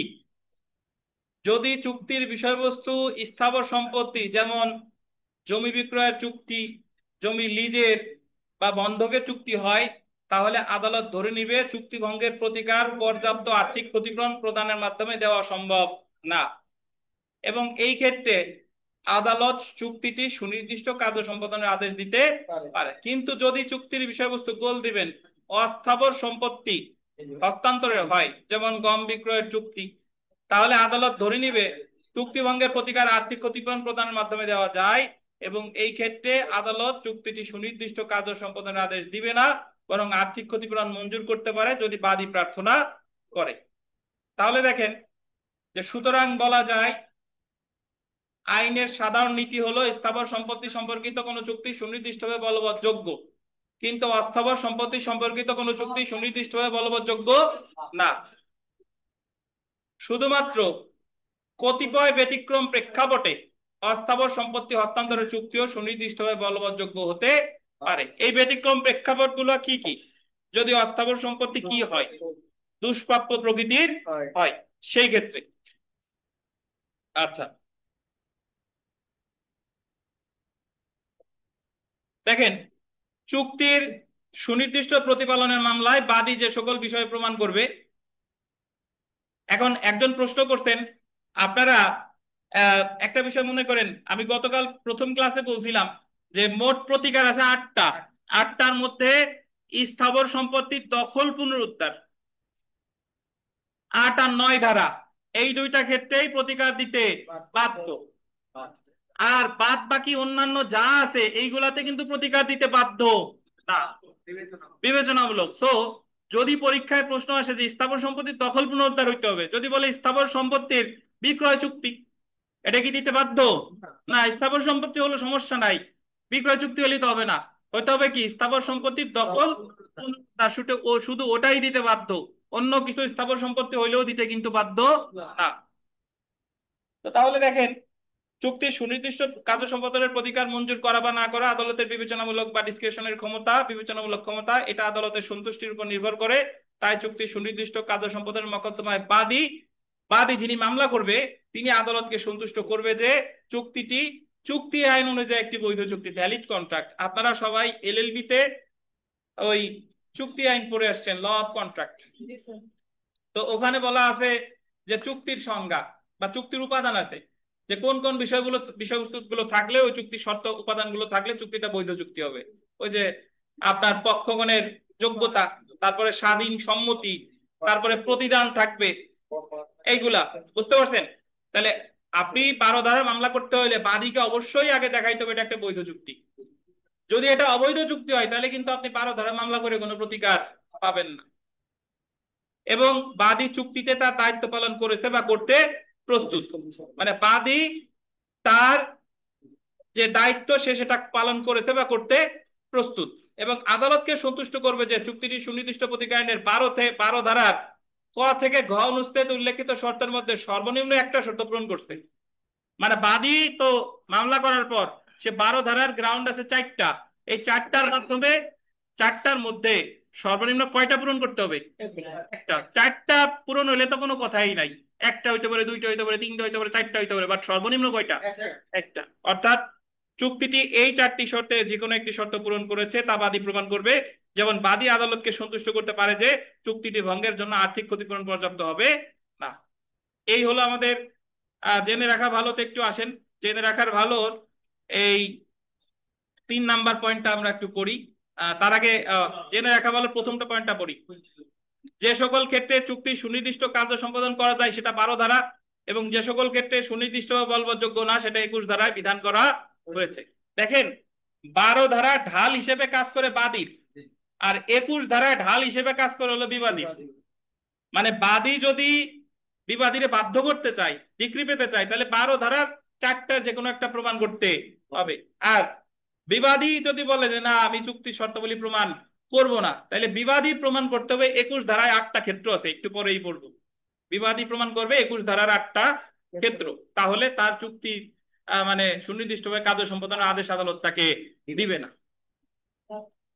আচ্ছা 3 নাম্বার পয়েন্টটা দেখেন, স্থাবর সম্পত্তি হস্তান্তরের চুক্তি ভঙ্গের প্রতিকার পর্যাপ্ত আর্থিক ক্ষতিপূরণ প্রদানের মাধ্যমে দেওয়া সম্ভব না। এটা তোমরা জানি, স্থাবর সম্পত্তি হইলে আর্থিক ক্ষতিপূরণের মাধ্যমে পর্যাপ্ত প্রতিকার দেওয়া সম্ভব না, এবং অস্থাবর সম্পত্তি হস্তান্তর চুক্তি ভঙ্গের প্রতিকার আর্থিক ক্ষতিপূরণ প্রদানের মাধ্যমে দেওয়া যায়। যদি সেটা অস্থাবর সম্পত্তি হয় তাহলে দেওয়া যায়। আইনের সাধারণ নীতি হলো স্থাবর সম্পত্তি সম্পর্কিত কোনো চুক্তি সুনির্দিষ্টভাবে বলবৎযোগ্য, কিন্তু অস্থাবর সম্পত্তি সম্পর্কিত কোনো চুক্তি সুনির্দিষ্টভাবে বলবৎযোগ্য না। অস্থাবর সম্পত্তি সম্পর্কিত কোনো চুক্তি সুনির্দিষ্টভাবে বলবৎযোগ্য না হলেও গোল দিবেন দুষ্প্রাপ্য স্বতন্ত্র আছে, দুষ্প্রাপ্য স্বতন্ত্র কোনো অস্থাবর সম্পত্তি সম্পর্কিত কোনো চুক্তি সুনির্দিষ্টভাবে বলবৎযোগ্য। কি কি বলেন? দুষ্প্রাপ্য স্বতন্ত্র।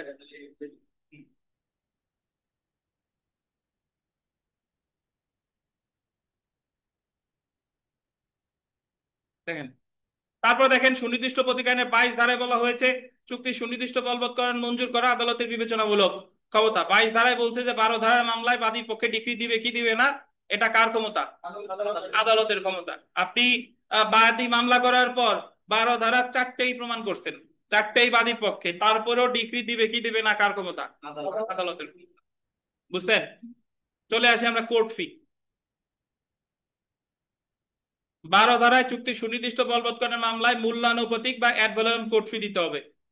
যেমন বিক্রয় চুক্তি সুনির্দিষ্ট কার্য সম্পাদনের মকদ্দমার ক্ষেত্রে চুক্তির প্রতিদান বা মূল্য অনুযায়ী কোর্ট ফি দিতে হবে, অ্যাড ভ্যালুম কোর্ট ফি। এবার আসি তামাদি। তামাদি আইন 1908-এর গোল দিবেন 113 অনুচ্ছেদ অনুযায়ী চুক্তির সুনির্দিষ্ট কার্য সম্পাদনের মকদ্দমা দায়েরের তামাদি মেয়াদ 1 বছর। অর্থাৎ আপনি 12 ধারার মামলা করার জন্য আপনার তামাদি মেয়াদ 1 বছর। যে ক্ষেত্রে চুক্তি পালনের জন্য নির্ধারিত তারিখ থাকে তখন থেকে, বা যখন অনুরূপ আন্ডারলাইন করবেন কোনো তারিখ নির্দিষ্ট থাকে না, তখন থেকে বাদী যখন অবগত হয় যে চুক্তি পালনে গোল দিবেন অস্বীকৃত হয়েছে, তখন থেকে চুক্তি সুনির্দিষ্ট বলবৎকরণের মকদ্দমা দায়ের তামাদি মেয়াদ গণনা শুরু হবে। একটু ব্যাখ্যা দিই, এখানে দুইটা বিষয় বলছে। যখন চুক্তি পালনের জন্য নির্ধারিত তারিখ থাকে, তারিখ থাকে কথাটার অর্থ কি? ওই যে চুক্তি হয়েছে 50 লাখ টাকা দিতে, বললো যে 6 মাসের মধ্যে বাকি 50 লাখ দিব। 6 মাসের মধ্যে সে 50 লাখ আনছে, কিন্তু 6 মাস বলতেছে যে আমি তোমার কাছে বিক্রি করব না, তাহলে ওই 6 মাস শেষ হওয়ার পর থেকে তামাদি গণনা শুরু হবে। তাহলে 6 মাস যেদিন শেষ হবে তারপর থেকে 1 বছর, তারপর থেকে 1 বছর। আর যে ক্ষেত্রে অনেক সময় চুক্তিতে এমন থাকতে পারে যে তুমি 50 লাখ দিলা, বললো যে ভবিষ্যতে যখন বাকি 50 লাখ দিবা তখন জমি দলিল করে দিব।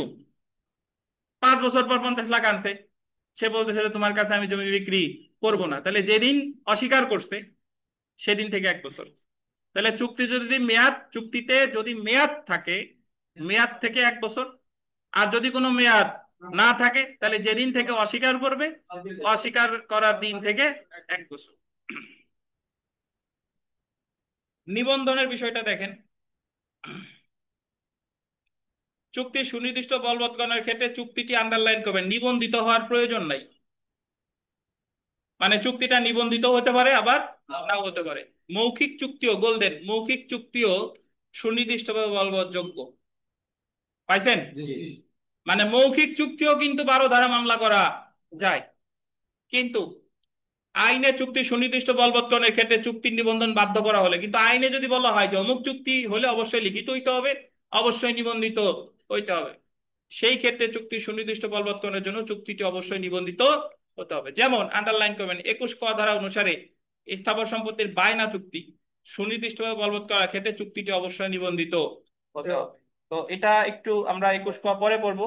জাস্ট মনে রাখেন যে লিখিত এবং মৌখিক উভয় চুক্তির ক্ষেত্রেই কার্য সম্পাদনের ডিগ্রি দিতে পারে, তবে 21 ক ধারায় বলতে যদি ওই চুক্তিটা সুনির্দিষ্টভাবে স্থাবর সম্পত্তির বিক্রয় চুক্তি হয়, কি বলে, স্থাবর সম্পত্তির যেটা বায়না দলিল বলে।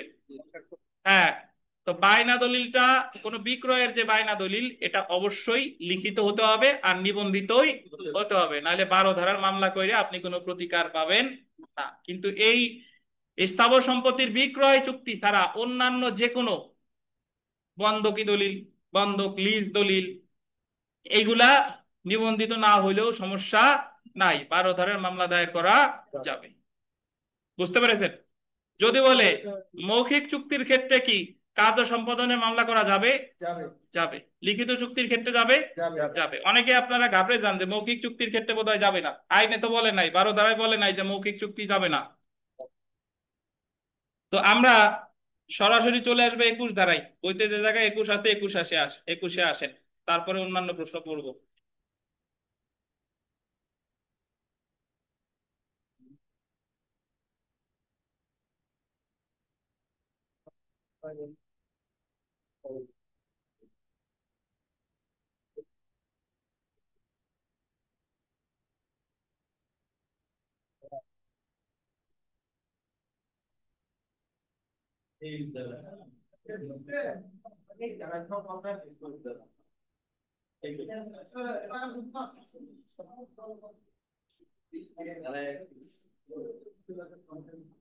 বারো ধারায় বলেছিল যে সকল চুক্তি সুনির্দিষ্টভাবে বলবৎযোগ্য, আর 12 ধারার উল্টা হচ্ছে, দেখেন, যে সকল চুক্তি সুনির্দিষ্টভাবে বলবৎযোগ্য না, কন্ট্রাক্ট নট স্পেসিফিক্যালি এনফোর্সেবল। যদি বলে সুনির্দিষ্টভাবে বলবৎযোগ্য 12 ধারায় 4টা ক্ষেত্র, আর সুনির্দিষ্টভাবে বলবৎযোগ্য না 21 ধারায় 8টা ক্ষেত্র। এই যে দেখেন, যে সকল চুক্তি সুনির্দিষ্টভাবে বলবৎযোগ্য না তা সুনির্দিষ্ট প্রতীক আইনের 21 ধারায় উল্লেখ করা হয়েছে। সুনির্দিষ্ট প্রতীক আইনের 21 ধারায় আদালত বল দিবেন 8টি ক্ষেত্রে চুক্তির সুনির্দিষ্ট কার্য সম্পাদনের আদেশ দিবে না। কয়টা ক্ষেত্র? 8টা ক্ষেত্র অবশ্যই আছে। আপনাদের তো আছেই, আরো বেশি আছে। দেখেন, আচ্ছা পাইছেন?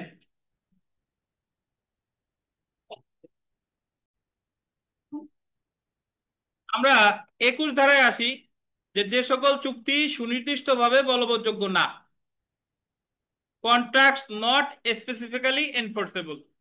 কয়টা ক্ষেত্রে? 8টা ক্ষেত্রে। ধরেন বাদিত মামলা, ওই যে নির্মল মামলা করতে লুৎফর সাহেব যাতে জমি বিক্রি করে, তাহলে নির্মল প্রমাণের চেষ্টা করবে 12 ধারার 4টা, যে ওসি বা জিম্মার অন্তর্ভুক্ত, ক্ষতি নির্ণয়ের মানদণ্ড নাই, আর্থিক ক্ষতিপূরণ দ্বারা ক্ষতিপূরণ করা সম্ভব না, আর আর্থিক ক্ষতিপূরণ পাওয়ার কোনো সম্ভাবনা নাই। আর বিবাদী চেষ্টা করবে যাতে শর্তগুলো পালন করা না লাগে, বিবাদী চেষ্টা করবে 21 ধারার ক্ষেত্রগুলো। 21 ধারায় কয়টা ক্ষেত্র আছে? প্রথম যেটা দেখেন, যে চুক্তির কার্য সম্পাদন না করলে আর্থিক ক্ষতিপূরণ দ্বারা পর্যাপ্ত প্রতিকার হয়। এই যে গোল দিবেন, আর্থিক ক্ষতিপূরণ দ্বারা পর্যাপ্ত প্রতিকার হয়। অর্থাৎ বিবাদী যদি দেখাইতে পারে যে অর্ডার, এই এই যে আমি যে থালা বাসন বিক্রি করার চুক্তি করছিলাম, এটা তো আমার কাছ থেকে না কিনলেও অন্যান্য জায়গা থেকে সে কিনতে পারে, তো আমি থালা বাসন তারা দিচ্ছি না, বিনিময়ে দরকার হলে আমি ক্ষতিপূরণ দিয়ে দিচ্ছি, তখন আদালত তারে বাধ্য করবে না থালা বাসন বিক্রি করার, কারণ এই ক্ষেত্রে আর্থিক ক্ষতিপূরণ কি পর্যাপ্ত। তো আদালত যদি দেখে আর্থিক ক্ষতিপূরণ পর্যাপ্ত, তাহলে কার্য সম্পাদনের আদেশ দিবে না। তারপরে দেখেন, খ, আদালত চুক্তির সুনির্দিষ্ট কার্য সম্পাদনের আদেশ দেবে না সূক্ষ্ম বা, এটা গোল দিবেন, সূক্ষ্ম বা অসংখ্য বিবরণের সমষ্টি এমন চুক্তি। সূক্ষ্ম বা কি বলেন? অসংখ্য বিবরণের সমষ্টি এমন চুক্তি। আর একটা মাঝখানেরটা পরে পড়তেছি, 3 নম্বরটা, যে চুক্তির প্রকৃতি এমন যে আদালত চুক্তির উল্লেখযোগ্য শর্তাবলী সুনির্দিষ্ট কার্য সম্পাদন কার্যকরী করতে পারে না। তাহলে একটা বলছে যে সূক্ষ্ম বা অসংখ্য বিবরণের সমষ্টি, আর একটা হলো যে চুক্তির প্রকৃতি এমন যে আদালত উক্ত চুক্তির উল্লেখযোগ্য শর্তাবলী সুনির্দিষ্ট কার্য সম্পাদন কার্যকরী করতে পারে না। আর মাঝের যেটা দেখেন, যে চুক্তির সম্পাদন পক্ষ সময়ের গোল দিবেন ব্যক্তিগত যোগ্যতার উপরে নির্ভর করে অথবা গোল দিবেন ইচ্ছার উপর নির্ভরশীল আছে। ভলিউশন অফ দ্য পার্টিস 3টা, সূক্ষ্ম বা অসংখ্য বিবরণ, ব্যক্তিগত যোগ্যতা গোল দিবেন, আর 3 নম্বরে কি চুক্তির শর্তাবলী কার্য সম্পাদন, মানে চুক্তির শর্তাবলী কার্য সম্পাদন কার্যকরী করতে পারে না। এটার উদাহরণ হচ্ছে এরকম, ধরেন আপনি হুমায়ুন আহমেদ প্রথমা প্রকাশনীর সাথে চুক্তি করছে যে আগামী 10 বছর হুমায়ুন আহমেদের যত বই বের হবে সব প্রথমা প্রকাশনী থেকে বের হবে, ওনারা বের করবে ওনাদের প্রকাশনায়। এখন যদি হুমায়ুন আহমেদ 1 বছর পরে এসে বলে যে আমি আমার বই আপনাদের প্রকাশনী থেকে বের করব না, মানে উনি চুক্তির শর্তাবলী কি করতেছে, ভঙ্গ করতেছে। তাহলে এখন প্রথমা প্রকাশনী এসে মামলা করছে যে ওনার এটা ওসিমা জিম্মার অন্তর্ভুক্ত, বা উনি যদি বই না লেখে তাহলে আমার অপরিণীয় ক্ষতি হয়ে যাবে, এই ক্ষতি নির্ণয়ের কোনো মানদণ্ড নাই, আর অর্থ দ্বারা এই ক্ষতিপূরণ করা সম্ভব না। প্রকাশনে এটা প্রমাণ করছে। এখন বিবাদী এসে বলতেছে যে রনার যে এটা সূক্ষ্ম বা অসংখ্য বিবরণের সমষ্টি। কেন সূক্ষ্ম বা অসংখ্য বিবরণ? কারণ 10 বছরে আমি কতগুলা বই লিখবো নাকি লিখবো না এটা তো আমার ব্যাপার, আর আদৌ কতগুলো লিখবো এরকম কোনো কথা কিন্তু চুক্তিতে নাই। আর 2 নাম্বার, এটা আমার ব্যক্তিগত যোগ্যতা, উপন্যাস আমি লিখবো কি লিখবো না এটা তো আমার ব্যক্তিগত যোগ্যতা, বা এটা আমার ইচ্ছার উপর নির্ভর করে। আপনি 21 ধারা দেখেন, যেটা ব্যক্তিগত যোগ্যতার উপর নির্ভর করে বা যেটা ইচ্ছার উপর নির্ভর করে, এই ক্ষেত্রে কাউরে বাধ্য করা যাবে না। আর চুক্তিতে যে এতগুলো শর্ত আছে যে আদালত বুঝতে পারতেছে না যে সুনির্দিষ্ট কার্য সম্পাদন করা আসলে যাবে কি যাবে না। তো এরকম শর্তাবলী যদি থাকে তাহলে আদালত সুনির্দিষ্ট কার্য সম্পাদনের আদেশ দিবে না। পরীক্ষার সময় প্রশ্ন আসবে যে অমুক অমুকের সিনেমায় অভিনয় করতে চাই, চুক্তি করছে, ধরেন শাকিব খান অমুকের সিনেমায় অভিনয় করবে, কিছুদিন পরে গিয়ে বললো যে না আমি অমুকের পরিচালনার সিনেমায় অভিনয় করব না, শাকিব খানের বিরুদ্ধে মামলা করে দিছে। শাকিব খান কি বলবে, যেটা আমার ব্যক্তিগত যোগ্যতার উপর, তো আমার বাধ্য করা যাবে না, দরকার হলে আমি ক্ষতিপূরণ দিয়ে দিচ্ছি কিন্তু আমি সিনেমা করব না। বুঝতে পেরেছেন? তারপরেরটা দেখেন,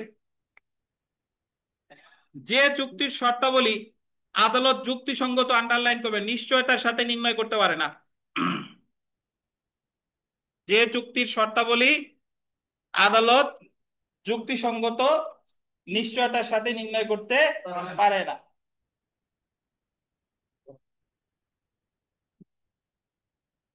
এটার অর্থ কি? এটার অর্থ হলো যে লুৎফর সাহেব জমি বিক্রি করতে চাইছে 50 লাখ টাকায়, নির্মল কিনতে চাইছে, এখন লুৎফর সাহেব বলতেছে আমি বিক্রি করব না, নির্মল এসে মামলা করে দিছে। কিন্তু কতটুকু জমি বিক্রি করবে, 5 কাঠা 10 কাঠা 1 বিঘা, এই জমির পরিমাণ ওই জায়গায় লেখা নাই। অথবা 5 কাঠা বিক্রি করবে কিন্তু কত টাকায় বিক্রি করবে এই কথা ওই জায়গায় লেখা নাই। তাহলে এই চুক্তি সুনির্দিষ্ট কার্য সম্পাদন সম্ভব না, কারণ কতটুকু বিক্রি করবে তাই তো নাই, বা কত টাকায় বিক্রি করবে সেটাও নাই, তো এটার কার্য সম্পাদন সম্ভব না। তারপরটা দেখেন, যে চুক্তি তার প্রকৃতির কারণে বাতিলযোগ্য, বাতিলযোগ্য শব্দটা বললেন,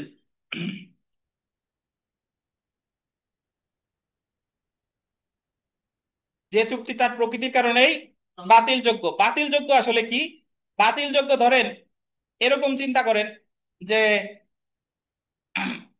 একজন একটা কারখানা বিক্রি করতে চাইছে, বলতেছে যে আমার কারখানায় বছরে 500 মণ বা 1000 বস্তা সিমেন্ট উৎপাদন করা যায়, বছরে 1000 বস্তা।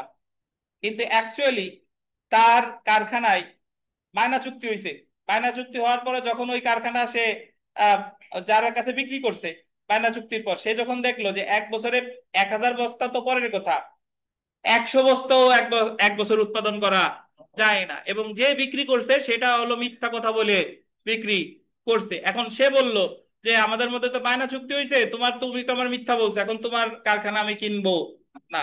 এখন এখন যে বিক্রেতা এই জায়গায় এসে সে মামলা করে দিছে যে কেন কিনবা না, এতক্ষণ মামলা করছিল ক্রেতা, এখন বিক্রেতা মামলা করে দিছে যেহেতু স্থাবর সম্পত্তি, কারখানা তো স্থাবর সম্পত্তি, কেন কিনবা না, আমার অপরিণীয় ক্ষতি হয়ে যাবে।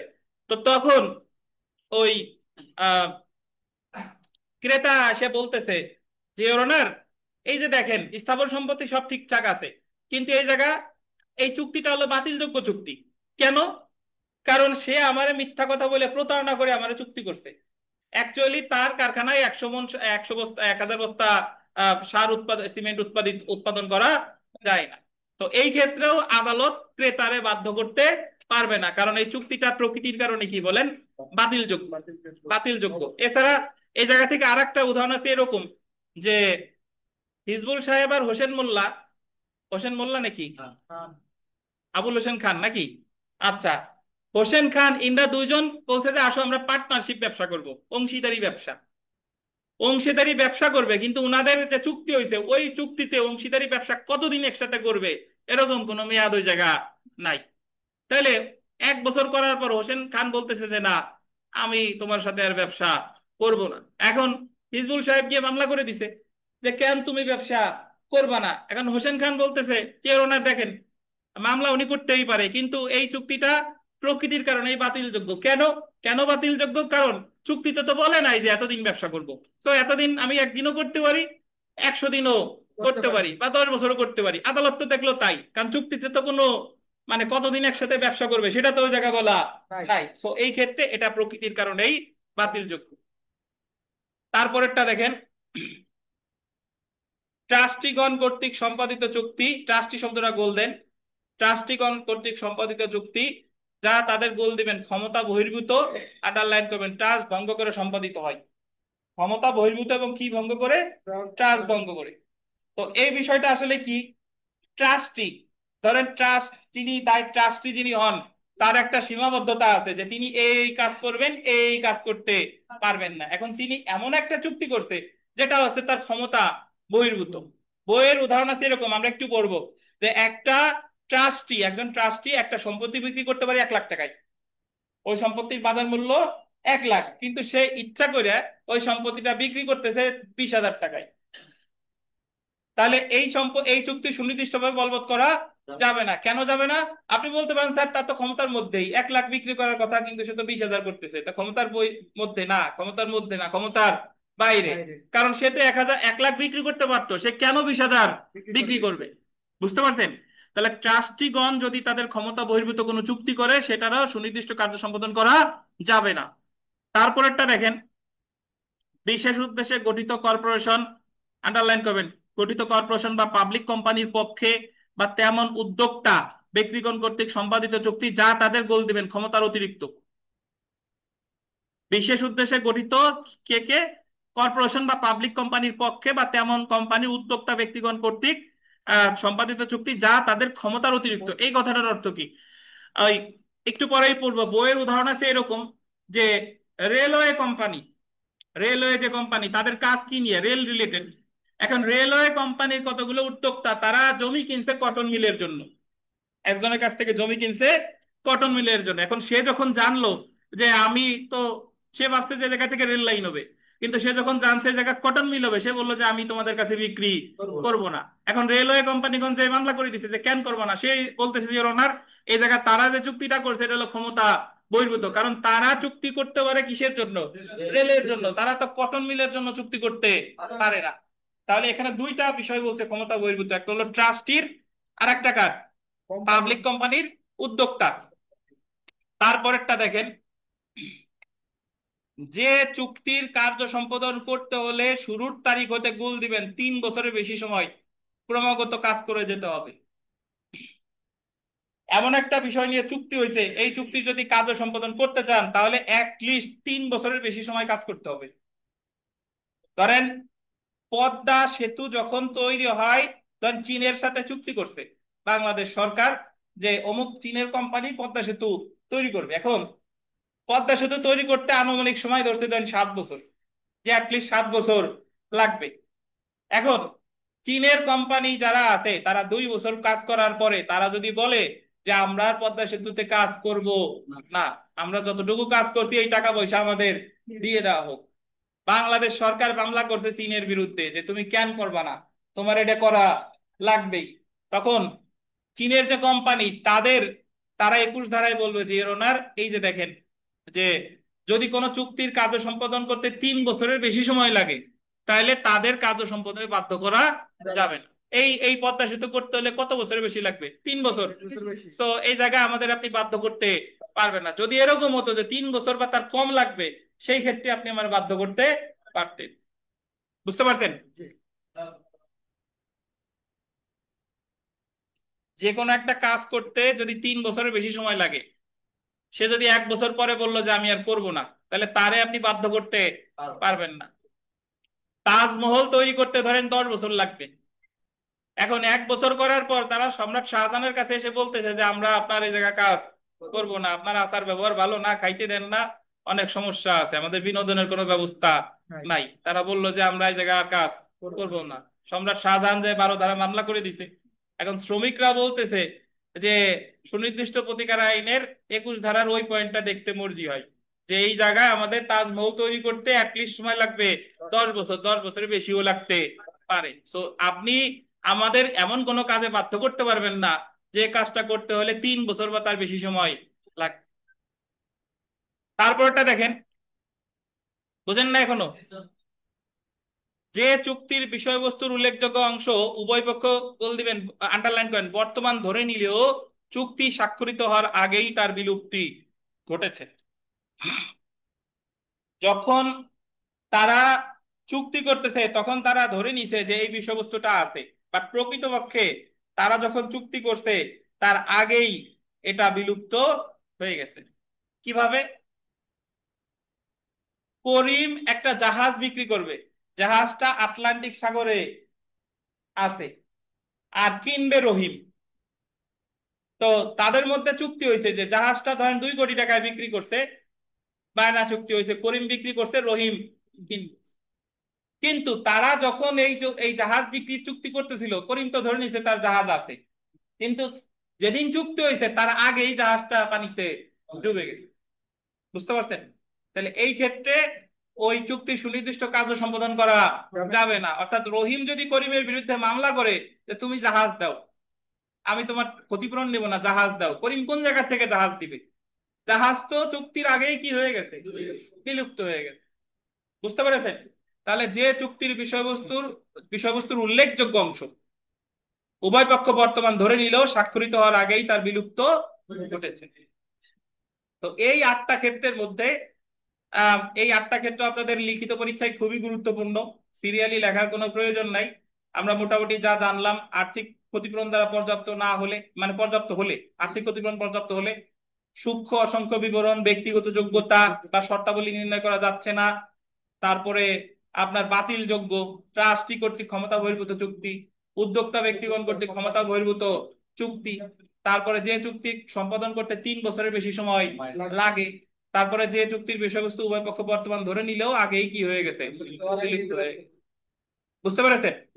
তো জেনে রাখা ভালো। দেখেন, কোন চুক্তিতে আরবিট্রেশন ক্লজ থাকলে কোন চুক্তি সুনির্দিষ্টভাবে কার্যকর করা যাবে না।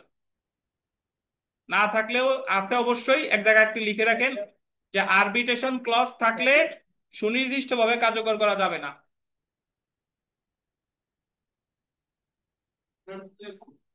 আরবিট্রেশন ক্লজ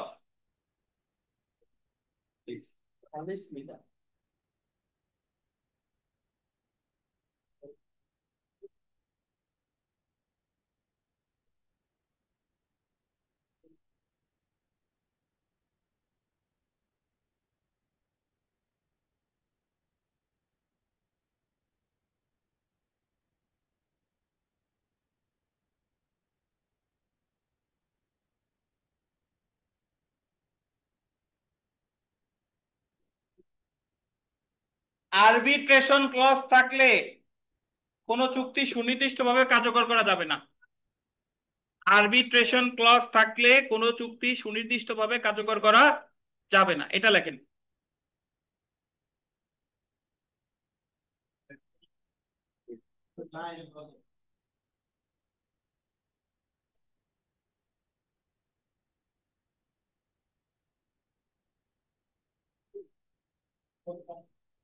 হ্যাঁ, শেষ।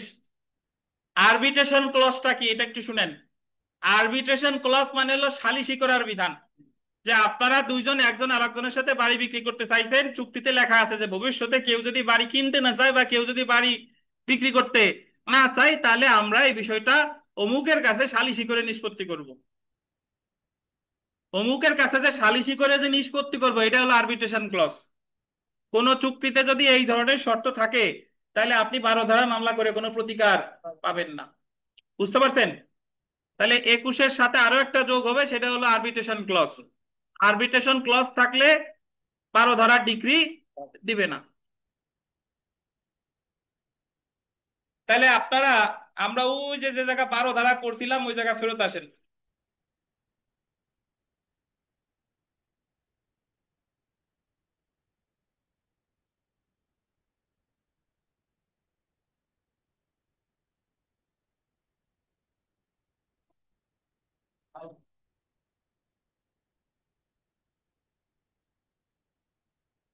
সুনির্দিষ্ট প্রতিকার আইনের কোন ধারায় চুক্তি প্রবলের কথা বলা হয়েছে? প্রশ্ন না পাইলেও সমস্যা নাই, শুনলে পারার কথা। চুক্তি প্রবল কত ধারায়? বলেন যে স্যার চুক্তি প্রবল তো এতক্ষণ পড়ি নাই, সেটা বলেন।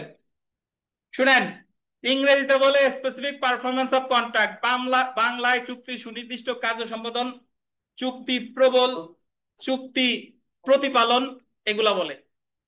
চুক্তি প্রবল, চুক্তি প্রতিপালন আর সুনির্দিষ্ট কার্য সম্পাদন সব একই। ইংরেজিতে কি বলে? Specific performance of contract.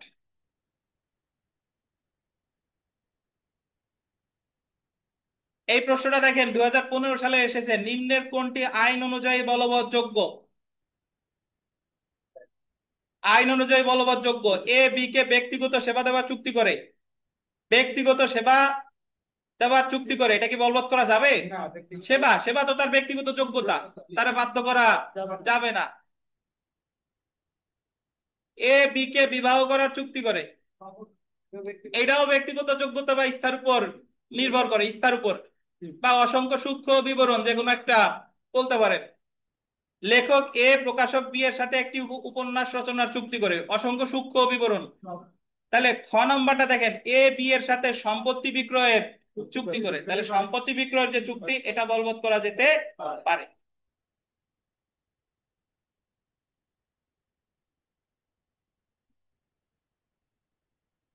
7 number প্রশ্নটা পড়েন, সব শেষেরটা, বিগত বছর প্রশ্ন সব শেষেরটা।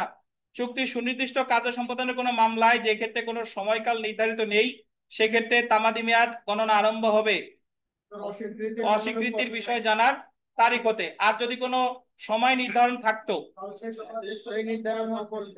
সেই সময় থেকে 1 বছর। বুঝছেন?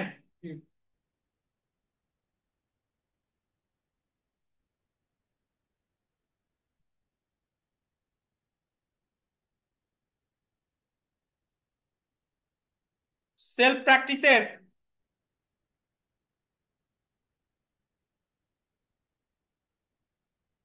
18 নম্বর প্রশ্নটা দেখেন, নিম্নলিখিত কোন চুক্তিটি সুনির্দিষ্টভাবে বলবৎযোগ্য না? পাইছেন? 20 নাম্বার আপনাদের। নিম্নলিখিত কোন চুক্তিটি সুনির্দিষ্টভাবে বলবৎযোগ্য না? ট্রাস্টি কর্তৃক সম্পাদিত চুক্তি যা তার ক্ষমতা বহির্ভূত, ট্রাস্টি ভঙ্গ করে কোনো চুক্তি করলে, যখন চুক্তিটি কোনো ট্রাস্ট সম্পর্কিত হয়, তাহলে বলবৎযোগ্য না হবে ক আর খ। কারণ এই ক আর খ 12 ধারায় আছে না 21 ধারায় আছে? 21 ধারায় আছে। ট্রাস্টির ক্ষমতা বহির্ভূত চুক্তি আর ট্রাস্ট ভঙ্গ করে কোনো চুক্তি করলে। 20 নাম্বারটা দেখেন, সুনির্দিষ্ট প্রতিকার আইনের 12 ধারায় চুক্তি সুনির্দিষ্ট বলবৎকরণ নিম্নলিখিত কোনটির সাথে জড়িত? সালিস, অস্থাবর সম্পত্তি, ট্রাস্ট, উপরের সবগুলো। কি বলেন? ট্রাস্ট। 21 নম্বর দেখেন, বি একজন মৃত চিত্রকরের একটি চিত্র এবং এক জোড়া কারুকার্য খচিত দুষ্প্রাপ্য চীনামাটির পাত্র বিক্রি করতে সম্মত হয় এবং এ তা ক্রয় করতে সম্মত হয়। পরবর্তীতে বি উক্ত চিত্র আপনার বিক্রয় করতে অস্বীকার করে। এই জায়গায় সে মৃত চিত্রকারের একটি চিত্র, তার মানে এটা দুষ্প্রাপ্য। তাহলে এর প্রতিকার কি? এর প্রতি এ বি কে সুনির্দিষ্ট বাস্তবায়নে বাধ্য করতে পারে। বুঝতে পেরেছেন?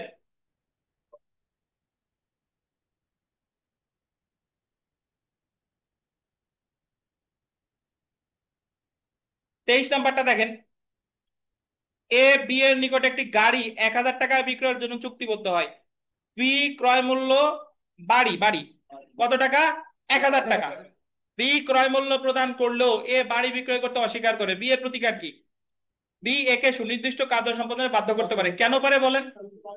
কারণ এটা একটা বাড়ি, আর বাড়ি হলো একটা কি সম্পত্তি? স্থাবর সম্পত্তি। 24 নাম্বারটা দেখেন, নির্দিষ্ট বর্ণনার কিছু পাইছেন? নির্দিষ্ট বর্ণনার কিছু সংখ্যক রেলওয়ে শেয়ার, নির্দিষ্ট বর্ণনা বলতেন, নির্দিষ্ট বর্ণনা মানে হলো দুর্লভ। নির্দিষ্ট বর্ণনার কিছু সংখ্যক রেলওয়ে শেয়ার এ বিক্রয় করতে বি ক্রয় করতে চুক্তি করেছে। এ বিক্রয় করতে অস্বীকার করেছে। এ বলছে যে আমি আর বিক্রি করবো না। তাহলে বি প্রতিকার পেতে পারে, বি এ কে সুনির্দিষ্ট কার্য সম্পাদনে বাধ্য করতে পারে। এখন আপনি বলতে পারেন যে স্যার রেলওয়ে শেয়ার তো আরো আছে না, প্রশ্ন বলে দিছে নির্দিষ্ট বর্ণনার, মানে এইগুলো সচরাচর পাওয়া যায় না। তারপরে দেখেন 25, এ বি এর সাথে বি এর ছবি আঁকার চুক্তি করছে, বলছে যে আমি তোমার ছবি এঁকে দিব। বি ছবির জন্য 1000 টাকা প্রদানের সম্মত হয়েছে ছবিটি আঁকা হলে। এটা বললেন আঁকা হলে, মানে আঁকা হয়ে গেছে। যখন আঁকা হয়ে গেল তখন এটা দুর্লভ। বি মূল্য পরিশোধ করলে এ ছবি দিতে অস্বীকার করে। এই জায়গায় উত্তর দেখেন, বি ছবিটি পেতে অধিকারী হবে এবং বি এ কে চুক্তি সুনির্দিষ্ট বাস্তবায়নে বাধ্য করতে পারে। কেন পারে একটু ব্যাখ্যা দিই। যদি এরকম হয়, সে যদি বলতো যে ছবি বিক্রয় মানে ছবি আঁকার চুক্তি করতে, যদি বলতো তোমার ছবি আমি আঁকবো না, তাহলে তারা বাধ্য করা যেত না। কারণ যদি বলে আঁকবো না, এটা হলো তার ব্যক্তিগত যোগ্যতা। আর যদি সে একে ফেলছে, তাহলে আবার তারে ওইটা দিতে বাধ্য করা যাবে। কেন যাবে? তখন এটা হয়ে গেছে কি? দুর্লভ। দুর্লভ বা দুষ্প্রাপ্য। বুঝেন নাই বোধহয়। কে কে বোঝেন নাই বলেন তো? বুঝছেন? কে বোঝেন নাই? বিমল সাহেব বোঝেন নাই? যখন আঁকে নাই তখন তারা আঁকতে বাধ্য করা যাবে না, কারণ এটা ব্যক্তিগত যোগ্যতা। আর যখন ছবিটা এঁকে ফেলছে তখন ওটা হয়ে গেছে দুষ্প্রাপ্য বস্তু, তখন আবার ওইটা দিতে তারা বাধ্য করা যাবে। এ হলো কথা। হ্যাঁ, আর যে মুখস্থ করবেন তার কিছুই থাকবে না মাথায়। এগুলা তো মুখস্থ করার বিষয় না। একবার ছবি দেখবেন যে একবার উত্তর এটা, একবার উত্তর ওইটা, কিন্তু যে একটা হলো আঁকছে আর একটা হলো আঁকে নাই।